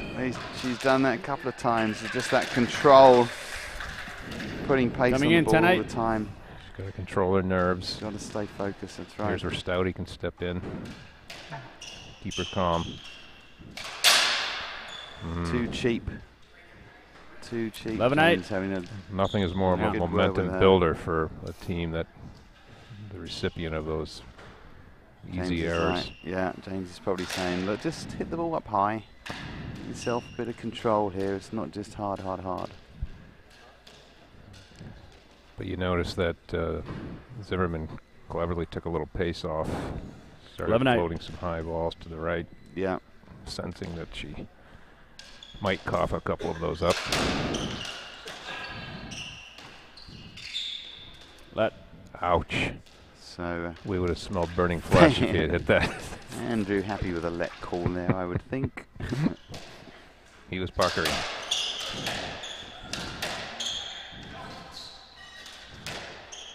And yeah, clearly slight change of tactic here by Andrew Zimmerman has paid off to this point with slowing it down, giving Tahani some high balls.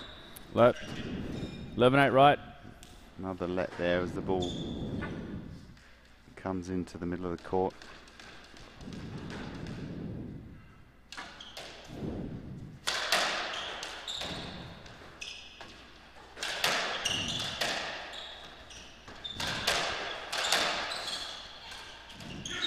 Good recovery from Stout there. Zimmerman really putting some pressure on Tahani, and that's a great shot. Nice 5-hole shot. Left, 12-8. Yeah, Tahani needs to get some height and width and get Zimmerman off the tee and out that front left, but it's an uphill battle now. Greenberg, Zimmerman, 12-8, now 12-9 up. Second right, 12-9. Detter finds a nice nick on that side at the left.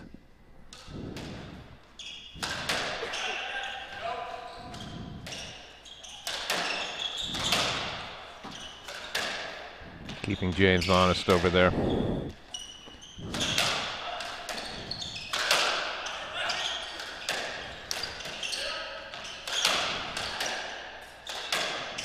Pace up again, and Tahani very forward.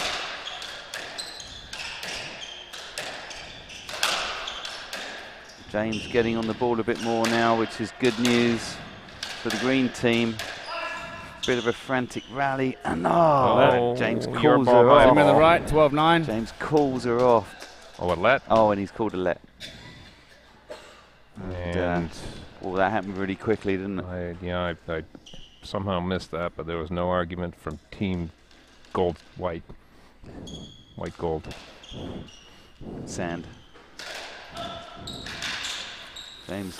Down. 2 down. bounces. Down. Honestly called. Jordan arguing, but Coming in, Matthew's gonna 10-12. Stop that one. Nip that Yeah. discussion in the bud. That was nice of Mudgy to pop by earlier. So good couple of rallies for Stout Detter to get back to 10-12. Yeah, staying alive. Oh, there it is. The Zim, the classic Zim heater. Second left, 10-13. And Arnie didn't see it He's there. tough. Quick discussion. He never seems too ill at ease about much.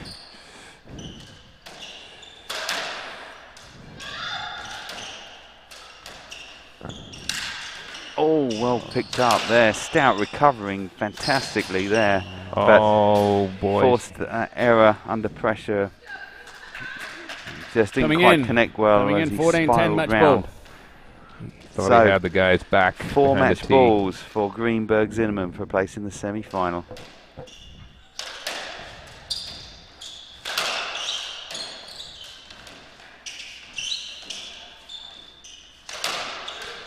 Good athleticism, Jordan.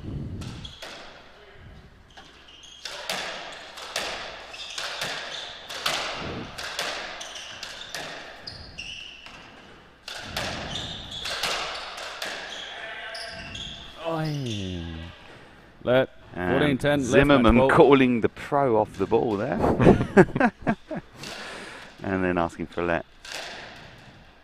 So let ball and Stout Detter's dream stays alive. You can feel the tension here on the 10th floor.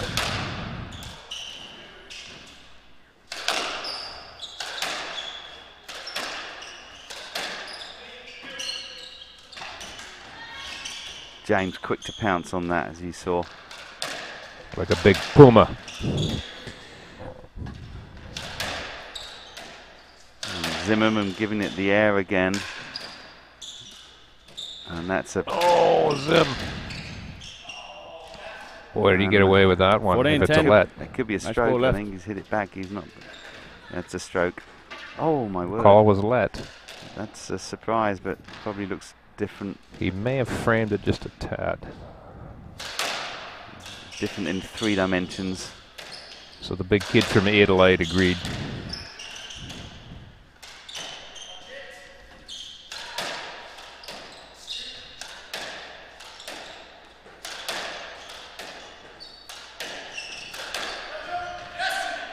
And there it is. Wow. Wow, anticlimactic finish, but what a match. Fantastic match. Greenberg Zimmerman taking it in 5. Stout Detter Dream Team finally Tahani was played defeated. outstanding tournament. But a great match. Great Excellent quarterfinal match. match. But Greenberg Zimmerman victors in 5 games, and they'll be playing in the semi-finals later on today against a yet undecided team. That'll be either Semper and Eisenberg or Callison Beeman, who will be on court immediately. So we'll be back for the final quarterfinal match in a few minutes' time.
And welcome back, everyone, to the final quarterfinal match of the 2018 O'Reilly.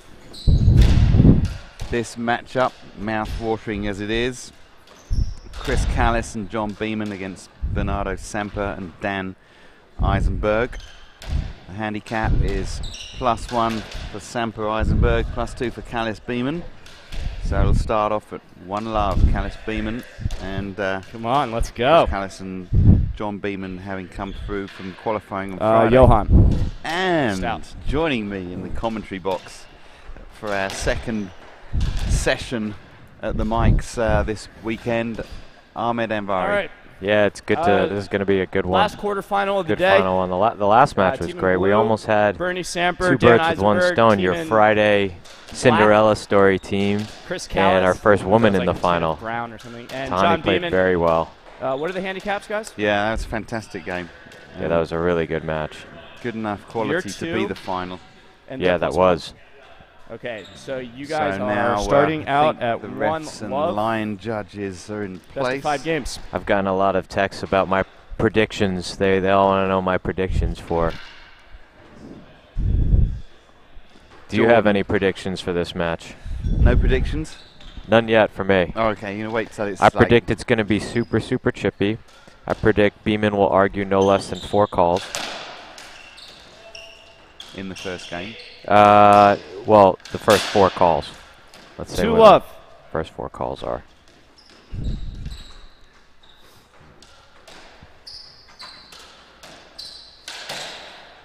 So Callison Beeman really the surprise Oh, Beeman comes out pair firing. here.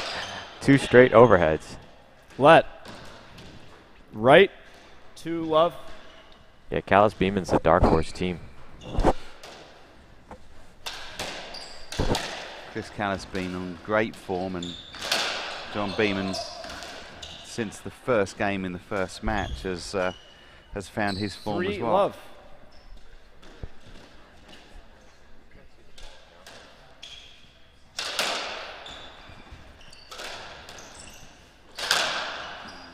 Oh, great spot. Side out. 1 Bernie 3. just looks so smooth on the left wall. He makes it look easy. Great mover, and he's a great singles player. He's got that knowledge base to bring to the doubles court. So awareness of position and. Do you think the singles game translates? There's a lot of singles guys that didn't quite make the transition very 1 effectively. 4. Yeah, I think in pro-ams, I think the singles game really helps with, just putting the ball in the right place and the right gaps between the 2 players with a balance of whether you want to be attacking the amateur or the pro. Or This is razzle-dazzle from the get-go.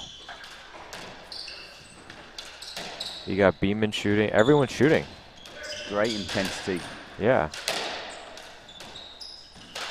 4 confident players on the Oh, court right now. firing balls, slotting them in. Chris Callison not holding anything back. Eisenberg's doing a lot of work, and Beeman's just sort of standing there. Yeah, John's kind of confident Yeah. in his position and his partner. Uh-oh. Kind of knows his place, and Man, Bernie's doing the blue. They're doing a ton of work. Yet to have a point. 5-1. Inside out forehand. Chris Callison getting some good body weight behind that drive. So the black 5-1. team, Callison, Dominating. Beeman, yeah, they got a great start. Got to find a way to make Beeman uncomfortable.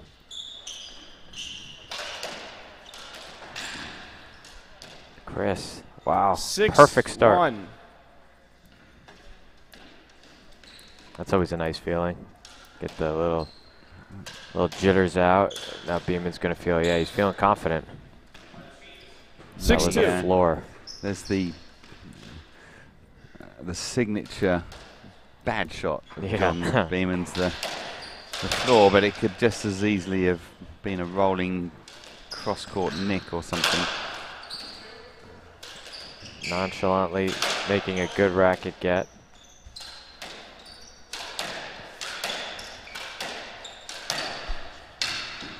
Tight ball. Harmon, how do you feel 7-2. your match went this morning? Was a I think it was just an unfortunate matchup for us. I couldn't really find a way to inject myself in the match, and Out of court, the cross-court battle between Burner and my Side partner, out 3, David Berliner, 7. I didn't feel was to our advantage. I think that Burner had the edge there, and I just couldn't find a way to. The openings that I was getting were in the middle to back of the court on my backhand, and I was, as the match went on, I felt more and more pressure to do more and more with every opening because I got so few of them. And that's a fast team. Yeah, they made a couple of very good gets. The Burns-Burner, they're balanced, aren't they? Both of them are quick. I thought they should have been the #1 seed. They're both solid. I mean, I don't know who you play. Some of the guys commented that we should have played Burns and just forgotten about playing the AM, but just played Burns. Yeah, difficult. I mean, you know, they're so balanced. It's almost, I feel when you're playing a balanced team, you just got to play them like a balanced team. And when the opportunity comes to put one of them in an uncomfortable position, then you just take that opportunity and keep kind of breaking it like I told that. David before the match, I have good news and bad news. The good news is you can hit any shot you want. You don't have to worry about what shot you're hitting. I said the bad news is we're playing the best team in the draw. Oh, so that answers my second question about who you predict to win the tournament then. Yeah, I mean, it's a matchup-based thing, so they almost lost to Swiss and Tannenbaum, but that's because the two amateurs were on the same side. So I actually don't know if I predict them to. Who are they facing next in the semi? Bedell and Himmelrich. Yeah, if they get by that, I think they'll win the tournament. So I think that's the final. Those are the two best teams. It's always so interesting, isn't it? Side out 5-10. And yeah, the handicap's tough. Momentum. Second match of the day, physically. That's right. The amateurs. Well, we had Burner was really super tired, and we had him kind of where we wanted him, but we just couldn't do that last gear and really put the pressure on to get him to break down. He just sort of lobbed it back and kept the point going long enough, and then they did a great job. They held on, but we had him. There was a point in the end of the second game where both Burns and Burner were super tired, maybe from all that that work they did. Did they play a Friday? They didn't. They played a tough 5-game match as well. I think they beat Swiss and Tannenbaum in a tough 5-game match. But yeah, that was their only match. Yeah, physically it seemed like my partner David had the edge on Burner, but I think skill-wise, I think Burner was just better. Oh, it's getting chippy already. Here we go. That's one of your predictions coming to fruition there. Already. John Beeman having a little natter at Eisenberg. But Callison Beeman, they're unfortunate error. Got a comfortable lead at the moment. 6-11. 11-6. 6-11 with Dan serving. Heads up. That's gone several rows back in the audience. Yeah, luckily we have all good athletes in the crowd. Some good hands to catch the ball. First serve, thank you. I like that inside-out serve. That's a veteran move from a first-time O'Reilly player. And that one went whizzing by Callis's leg. Probably caught some of the hair on his leg there. That was close. Bernie. Good pace. Too much pace breaking into the sidewall there. And Bernardo struggling to get it under control. Fault. A couple of words to himself there to steady up.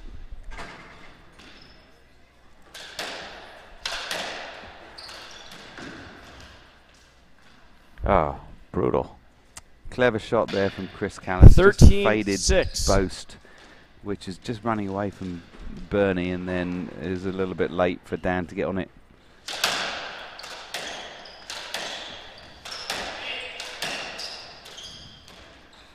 Yeah, I like that strategy. Yeah, if Beeman's not going to move, you got to at least try to put in some work into the legs of Callison, right? Pay some dividends. You may not win the first game, may not win the second. Handicap gets better, but you're going to have to move that ball into that front right corner. It's interesting. Both the pros have got the straps on their calves. 14-7 game ball. Beeman rolled that one out. He did. So 7-game balls here for first blood. And a very fast first game. Bernardo not Beauty. afraid Side to go out, for 8-14. go for a dream shot there. Cross-court drop from the back of the court. Lovely Floated shot. it too. Fault. I think Beeman likes pace. I think, you know, he's been in these enough. I'd probably slow it down to him.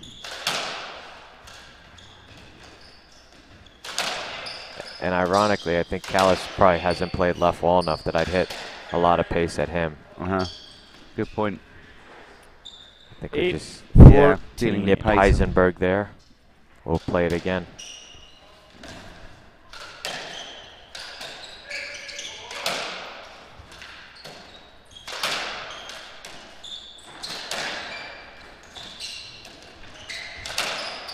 Callis Boy, he cannot get Callison off the ball. constantly injecting pace as well. Callis really putting some pressure on. And just a Hail Mary. A little flick off the racket there. Hail Mary. 9-14.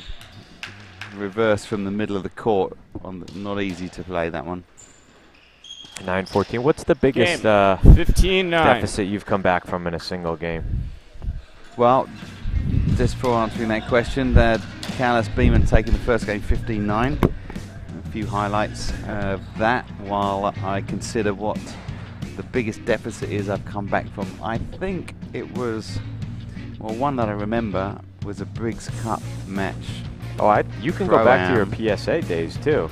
Well, yeah, we did play up to 15 for a little bit of time then, and you know, I probably came back from a 7 or 8, 15, you know, 14-7, 14-8, something like that. But I remember one of my buddies, Mark Cairns, another England player, he was 14-3 up against Mirza Mangal in a game in Hong Kong and lost the game 15-14. So that's But that's just the game, not the match, right? Not the match, no. There is another one that springs to mind. Martin Heath playing Omar Borolossi in the final. I remember Omar. Yeah, they were playing in the final of a tournament, and the winner was going to win a Rolex watch. And Martin Heath was a $6,000 Rolex or yes, an $18,000? No, it was a few $1,000s worth of Rolex plus the prize money. Wow. And Martin Heath was 14-8 up match ball and in the fifth and lost. And was it a choke or was it well, you should probably ask Martin that. Somewhat of a choke, you have to think. Yeah. Recently on the SDA, we've had a few. One of our viewers, young Willie Hardigan, was up, I think, 14-7 match ball and lost that one. That's tough to come back from. Yeah, those hurt. I don't know what O'Reilly. I don't know what the scores in the O'Reilly. I've certainly seen some 8-9, 14-8-9 comebacks, but yeah, and they happen. It's always, you know, you see these odd ones as reminders that it's not over until the fat lady singeth, as it were. That's right. And it's so brutal to bring your, you know, after you lose a game like that. It's just so mentally brutal. And you know how momentums can shift as well. Anytime you have match ball and give it up, it's if you lose that momentum, you've got to get it back as well. So 3 or 4 points can be easily lost, and then suddenly the score sounds different if it's 14-7 to 14-11. There's going to need to be some adjustments by the blue team here, because that was a super quick game. Beeman looked awfully comfortable. Even though he made 2 or 3 errors, he probably hit 5 or 6 winners. So how would you adjust if you were Bernie and Dan Eisenberg here? What would you say to Dan if you were Bernardo? I think just kind of what I touched upon in lobbing it Beeman and hitting hard to Callis, whereas I think the instinct is to hit hard to Beeman and lob Callis. I think Beeman's very comfortable with pace. Black team and leads not the Callis 1 game but to he love. normally plays the right game wall. Starts at and love I think that 1. the pace, he would probably just look to block that back as opposed to making a real effort to do something on it. Well, let's see what they go with. Hopefully we'll sense a pattern early on. So the handicapping goes to 1 love Semper Eisenberg.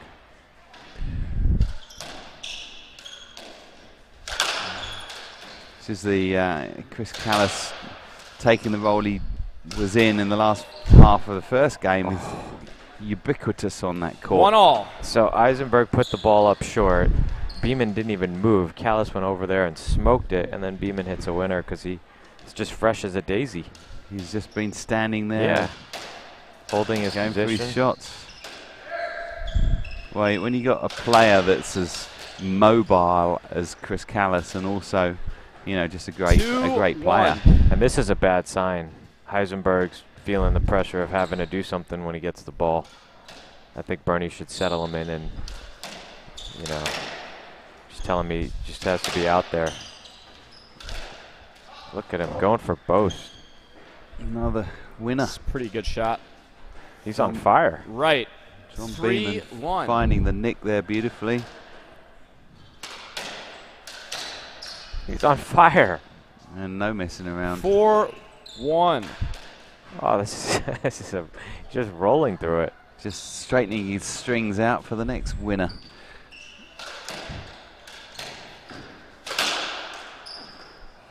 That's Good side spot out there, 2-4. That's a good Bernardo. spot. Gonna have to give him some different looks. And, you know, I think what you said earlier, they've got to try and make John Beeman move a little There bit we more. go. Good serve. Chris Callis ready to poach. All right, Bernie in control. At least it got Beeman moving. I don't love the flick lob. Same again. Yeah. Chris Callis really cheating over significantly here. Look, I mean, there's a big gap on that left wall. Yeah, both pros are If Dan standing Eisenberg the tee. can only sense it. And that's half the battle, is just being aware of where you're. Chris, great shot. Yeah. 2-5. Right side.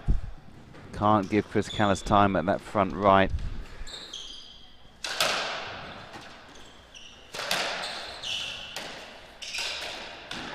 Oh, Beeman. That's, what do they have, 5 points? I think he's got 6-2. 6 winners. There should be a show reel of his winning shots after this game.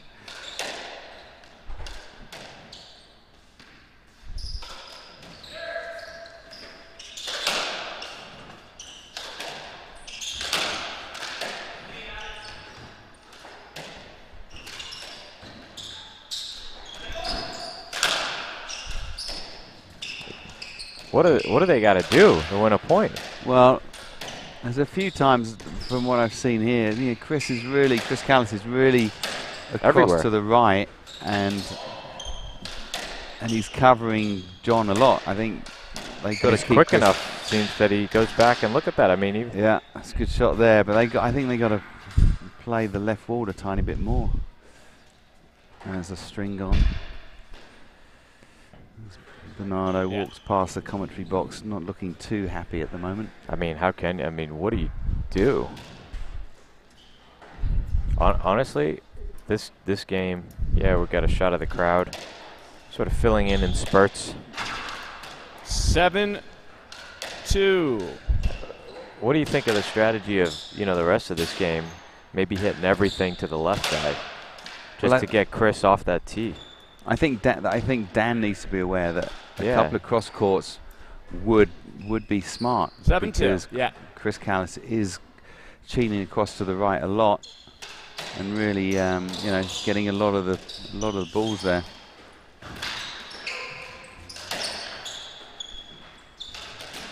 Oh, Another error. Another error. Just forcing 8-2. forcing the situation there. Tough shot there when Bernardo was a little off balance too. You really got to get ahead of the ball in those positions. I think the blue team's only got 1 point. That's nice. Left. 8-2. I think this game is going to be tough to come back from, so maybe just try to put in some dividends for next game and figure out what your strategy is. Well, you got Let. to keep working and 8-2. keep trying to work John Beeman and get him, you know, get him a bit tired. As you said at the start of the match, in the end, all the extra work that someone does through the course of the game could bear on what happens at the end of it. It was good. Oh, there's Yeah, it a was question good. on whether that hit the tin or not. It stayed up. It rolled out. on the right. Oh, they're saying 2 bounces at the back left 9-2. there. But it was called up. Everything going their way now. That was very fortunate. Bernie Thanks. rolled. Probably more 9-3. frustration shot than a strategy there. Yeah. It's like you got to do something to break this pattern.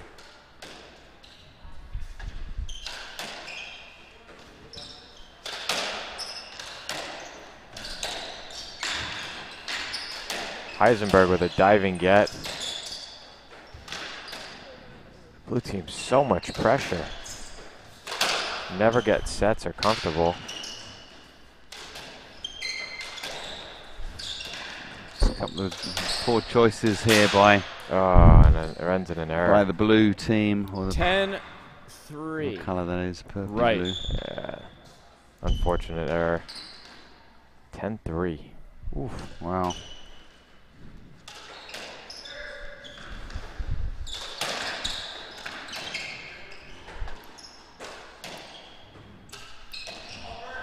Wow. Great That's shot. 2. I mean, if out, Bernie's gonna, if they got to 4-10. do that to win a point, though, it's It's not good. Yeah. Percentage Can you do squash, 15 of is it? those? That is an insane shot. Let. 4. Dan 10. was expecting a stroke there, maybe. I don't know. Fault. That's the serve to do to Beeman. Get him on his backhand, out of position.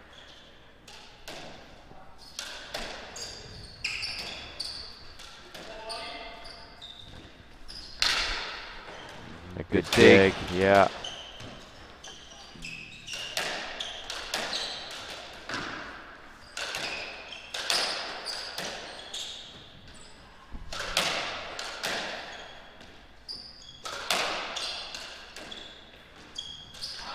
Probably one too many to the pro. Yeah, One well, too many. 4-11, Not right. right side, quality second of the man. cross court. Yeah, it wasn't there. Dan Eisenberg has to be better. Bernie's probably pointing to say you've got to get the ball high, or try a few down the middle, maybe to Beeman's backhand. Let's see if we can notice something different after that little chat that Bernardo's had. And we have Sound our like the ball. first broken ball. Definitely the spin. So It's done. with the ball Yes, burst, sir. we'll have a little break here while they warm up the new one.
All right, gentlemen.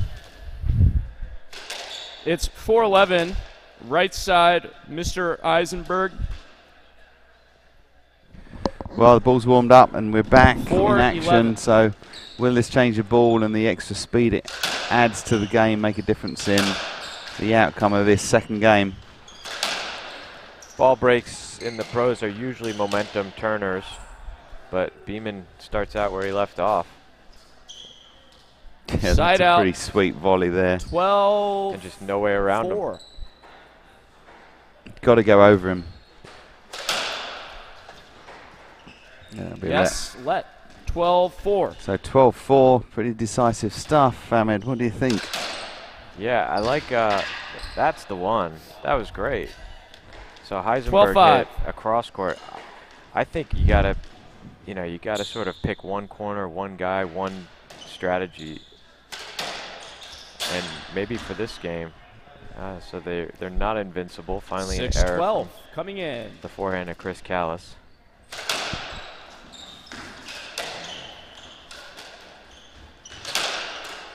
I think Eisenberg's, even though in his game that reverse might work, I think he's going to have to cut that out. Well, it's good to and see. Just go with hard cross courts from there. Yeah, Dan played a couple of. That's a lovely drop shot from Bernardo. Chris Callis not quick enough to make it. 7-12. And it does look like Dan's hit a couple more cross courts. Yeah, and they've put Callis under pressure, and then it opens up the court for Bernie. And that's been the recipe for these past couple points. I think he just needs to lay off of that reverse corner. And finally, one gets by Beeman. 8-12. 8-12. Well, this is that comeback we were talking about. All of a sudden, it starts creeping into your fault.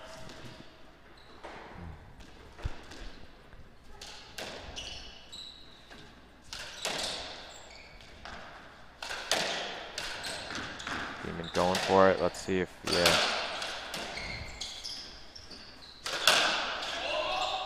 Oh, that's just a miscommunication there. Right side, Eisen. It's tough when the pro's yelling, go, go, go, go. Not to know that he's yelling, right? He's yelling, so you're... Well, it's not the first game they've played. You thought they got that communication organised now and the right word to use, but it could be costly. At 8-12, now it's 8-13.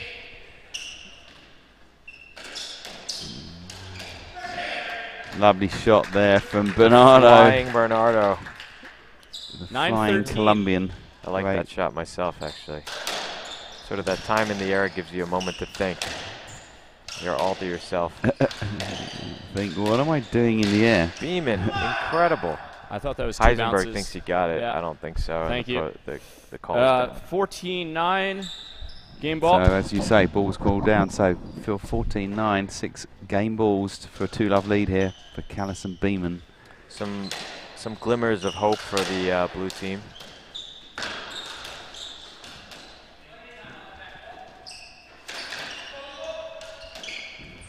Lobbing again. This is where you want Callis. Yeah, Beeman doesn't clear at all. 14-9. He's not going to give away the cross court, is he? Yeah, he's not going to give away. Not going to give much. Bernie probably wisely choosing instead of floating a drop. Beeman another error. That's 2 in a row. 14-10. He's been unconscious on fire. Let's see if he's cooling off.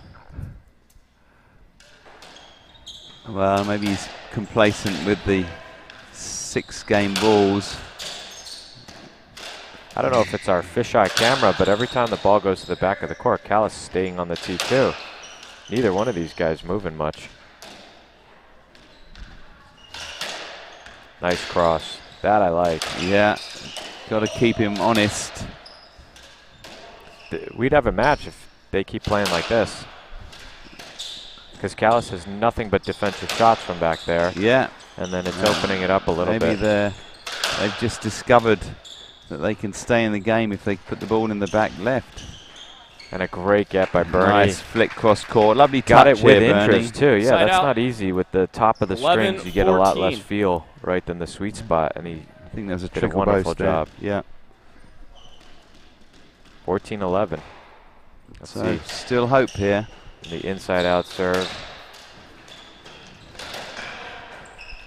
That's a great get by Bernardo. Oh, Not up. that was beautiful. Those feel good. 12-14. Flattens the ball there to the front right. Bernie, such a Matty talent. Gents was doing that so well this morning.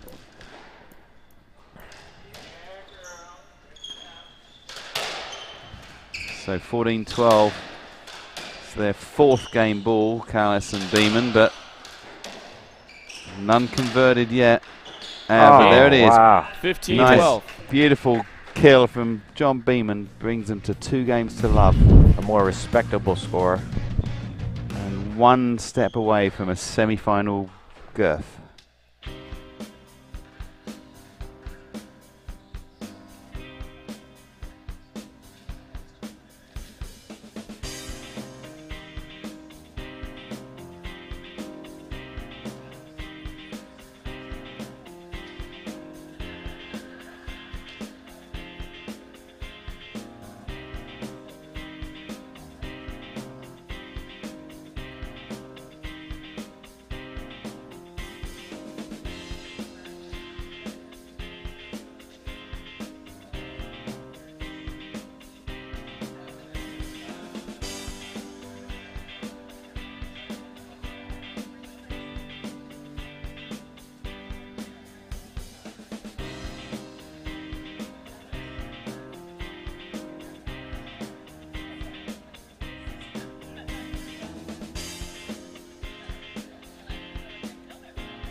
righty.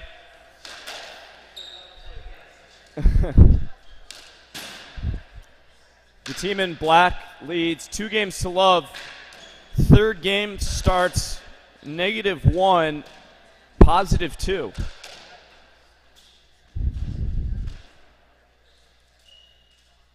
-1, +2.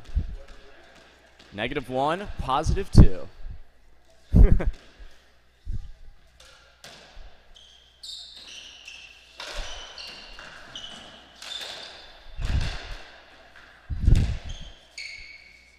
Love 2.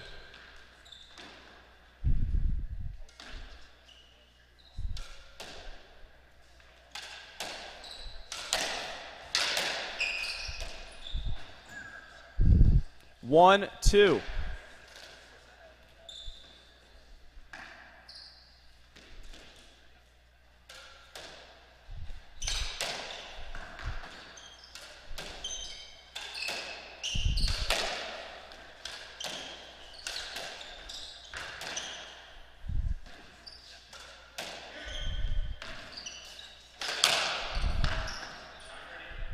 Side out, 3-1.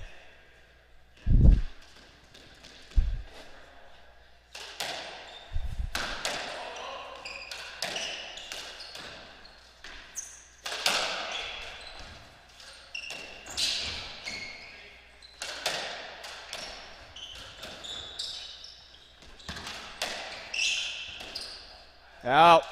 Thanks. 4-1.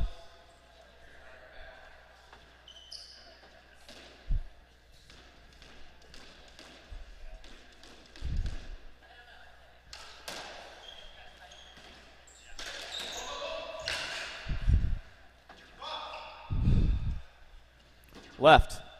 4-2.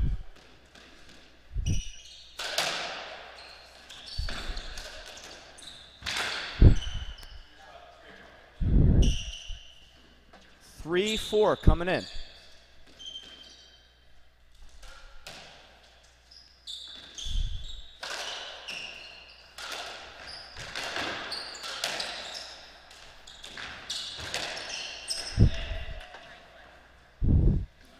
For all.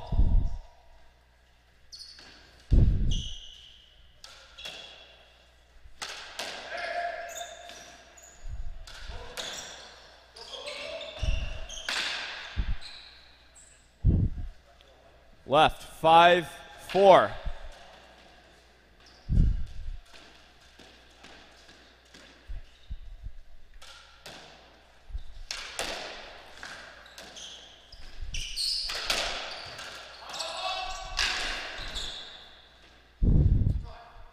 Six, 4.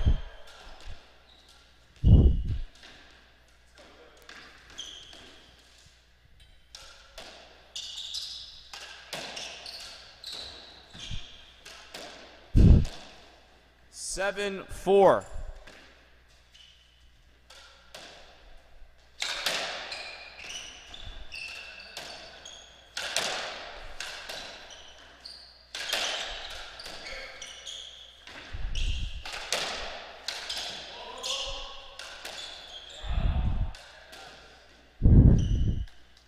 Seven, 5 right side.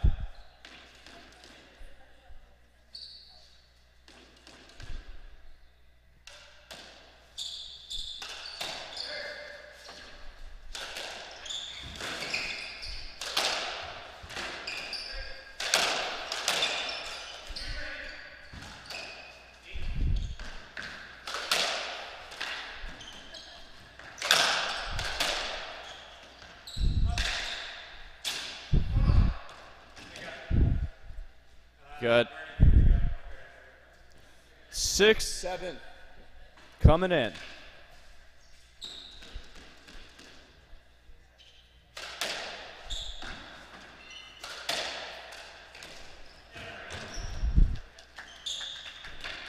Seven all. So joining you back in the commentary box here at 7-all in the third game with Callison Beeman 2-love up. Ahmed Anvari has 8-7. exited the building.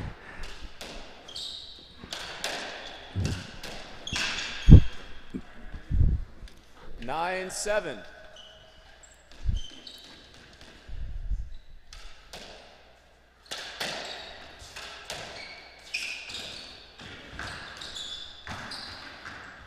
And as Anvari leaves the building, David Berliner enters the commentary box. Hello, Mr. Walker. Fellow left-hander. It is a pleasure to be here, though this is a very tough match so far. It's been a little one-sided. It Yeah. has been tough, but a little one-sided. And I was just talking to Hamid earlier about how Semper and That's a good point. Eisenberg are going to kind of break the pattern that Beeman Squash. is so solid and he's not been moving Left. much. 9-8. What do you think?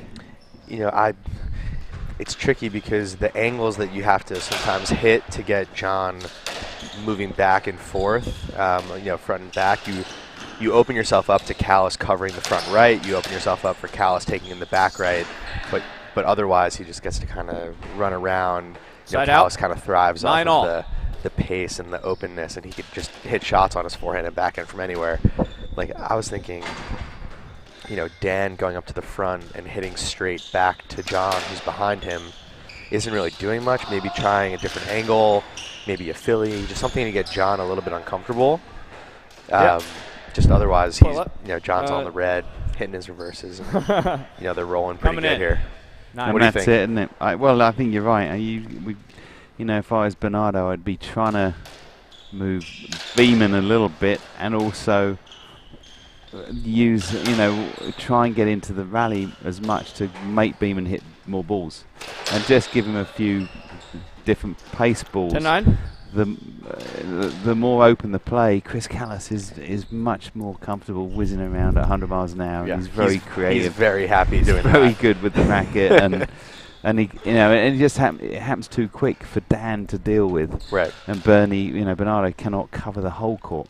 right. So you know, they have to change that pattern a little bit, and they're running out of time. Yeah. I mean, they're still in it here. It's just, you know, Bernie shoots well and you know, hits great pace. You know, but I think it's like you said, Callis can shoot from the back. Dan, who's quick, barely has time to react before it's completely down. And even here, Bernie's now in charge of the rally. He's moving Callis around well, and Dan's doing a great job, just kind of hovering.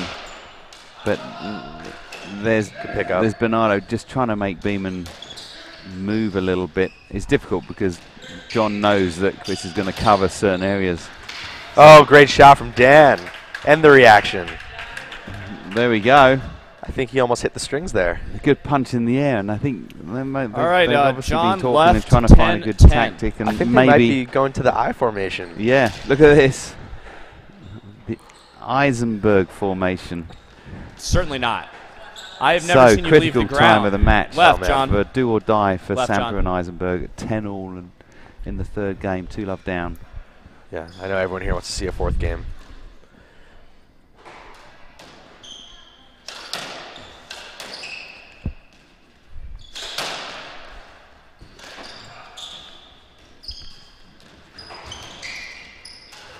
Oh, this is better from the blue team here. Oh, and John buries it. So, yeah, unfortunately there Bernardo's cross court was not 11-10. wide enough, and it just exposed them both. So costly at this point. 11-10. Beeman, Callis, Oh, the men in black. great Good hold.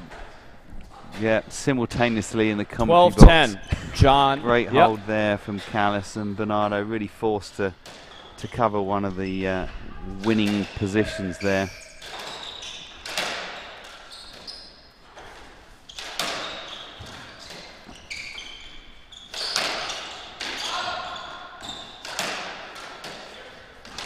Some good work. Callis is so quick off the middle that extending points is very difficult. Thank you. Right, because he volleys Side almost out. everything. You know, he's so quick back up to the tee from the back that even when you try and 11, extend and get John more 12. involved, Chris just neutralizes it at literally every turn. Yeah. And the only thing in my thought for Bernardo is to try and hold the ball a little bit and just hold Chris, get Callis to. But then then you get Beeman comes 11, along and 13. plays a couple of cracking shots off the return of serve. What do you think about Dan hard serving Callus? Great drop there. What do I think? 12, Dan hard serving Chris 13. Callus. Well, I think he's got to go for accuracy 2-3. first. I think he's got to go for accuracy. It's a dangerous game. Now, I'm varying the pace to John. I totally endorse. Oh, good pick up. That's a great pickup. Really under pressure there, but back in the rally nicely. Oh, let. Bernardo willing to 12-13 take one left. for the team Dan. there, I think. I think Bernie knew it was going right for the reverse there. Good serve.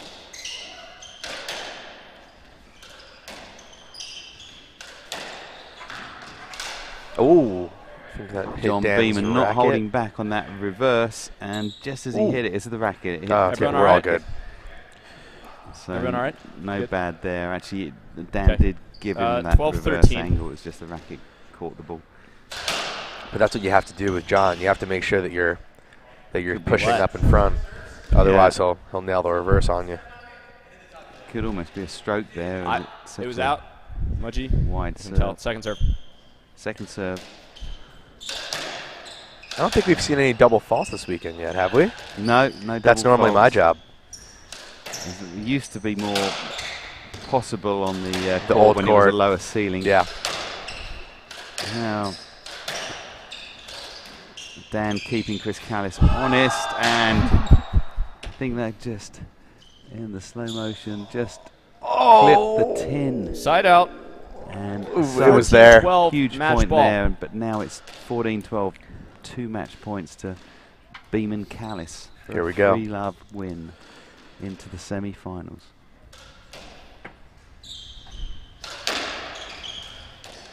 Oh, Game and match. buries it Callus, first time. Beeman. No messing around with Chris Callis Not taking at that all. first opportunity and a confident 3-love win to bring them into the semi-finals now, and it's only in a couple of hours, so 3-love for the amateur. Not too much work there, David. I think the quarterfinal before this was hoping that they would take Chris and John a little deeper if they were going to win, just to try and get a little more work, especially Zimmerman and Greenberg having just gone 5, but no such luck. The Callus train rolls on. Go Birds. So that concludes the quarter-final matches in the tournament, and as John Beeman walks past, giving a little nod, just to confirm the next match will be this afternoon, 3 p.m. Eastern Standard Time. The first semi-final between Eric Bedell and Jacob Himmelrich. The Robbie Bobby Burner Burns Spectacular, and that's at 3, and then followed by Greenberg and Zimmerman, and as we just seen there, Callison and Beeman taking that game 3-love, and that match will follow on, but be about 4:15 this afternoon. So we'll see you in a couple of hours. All right, see you soon. Bye.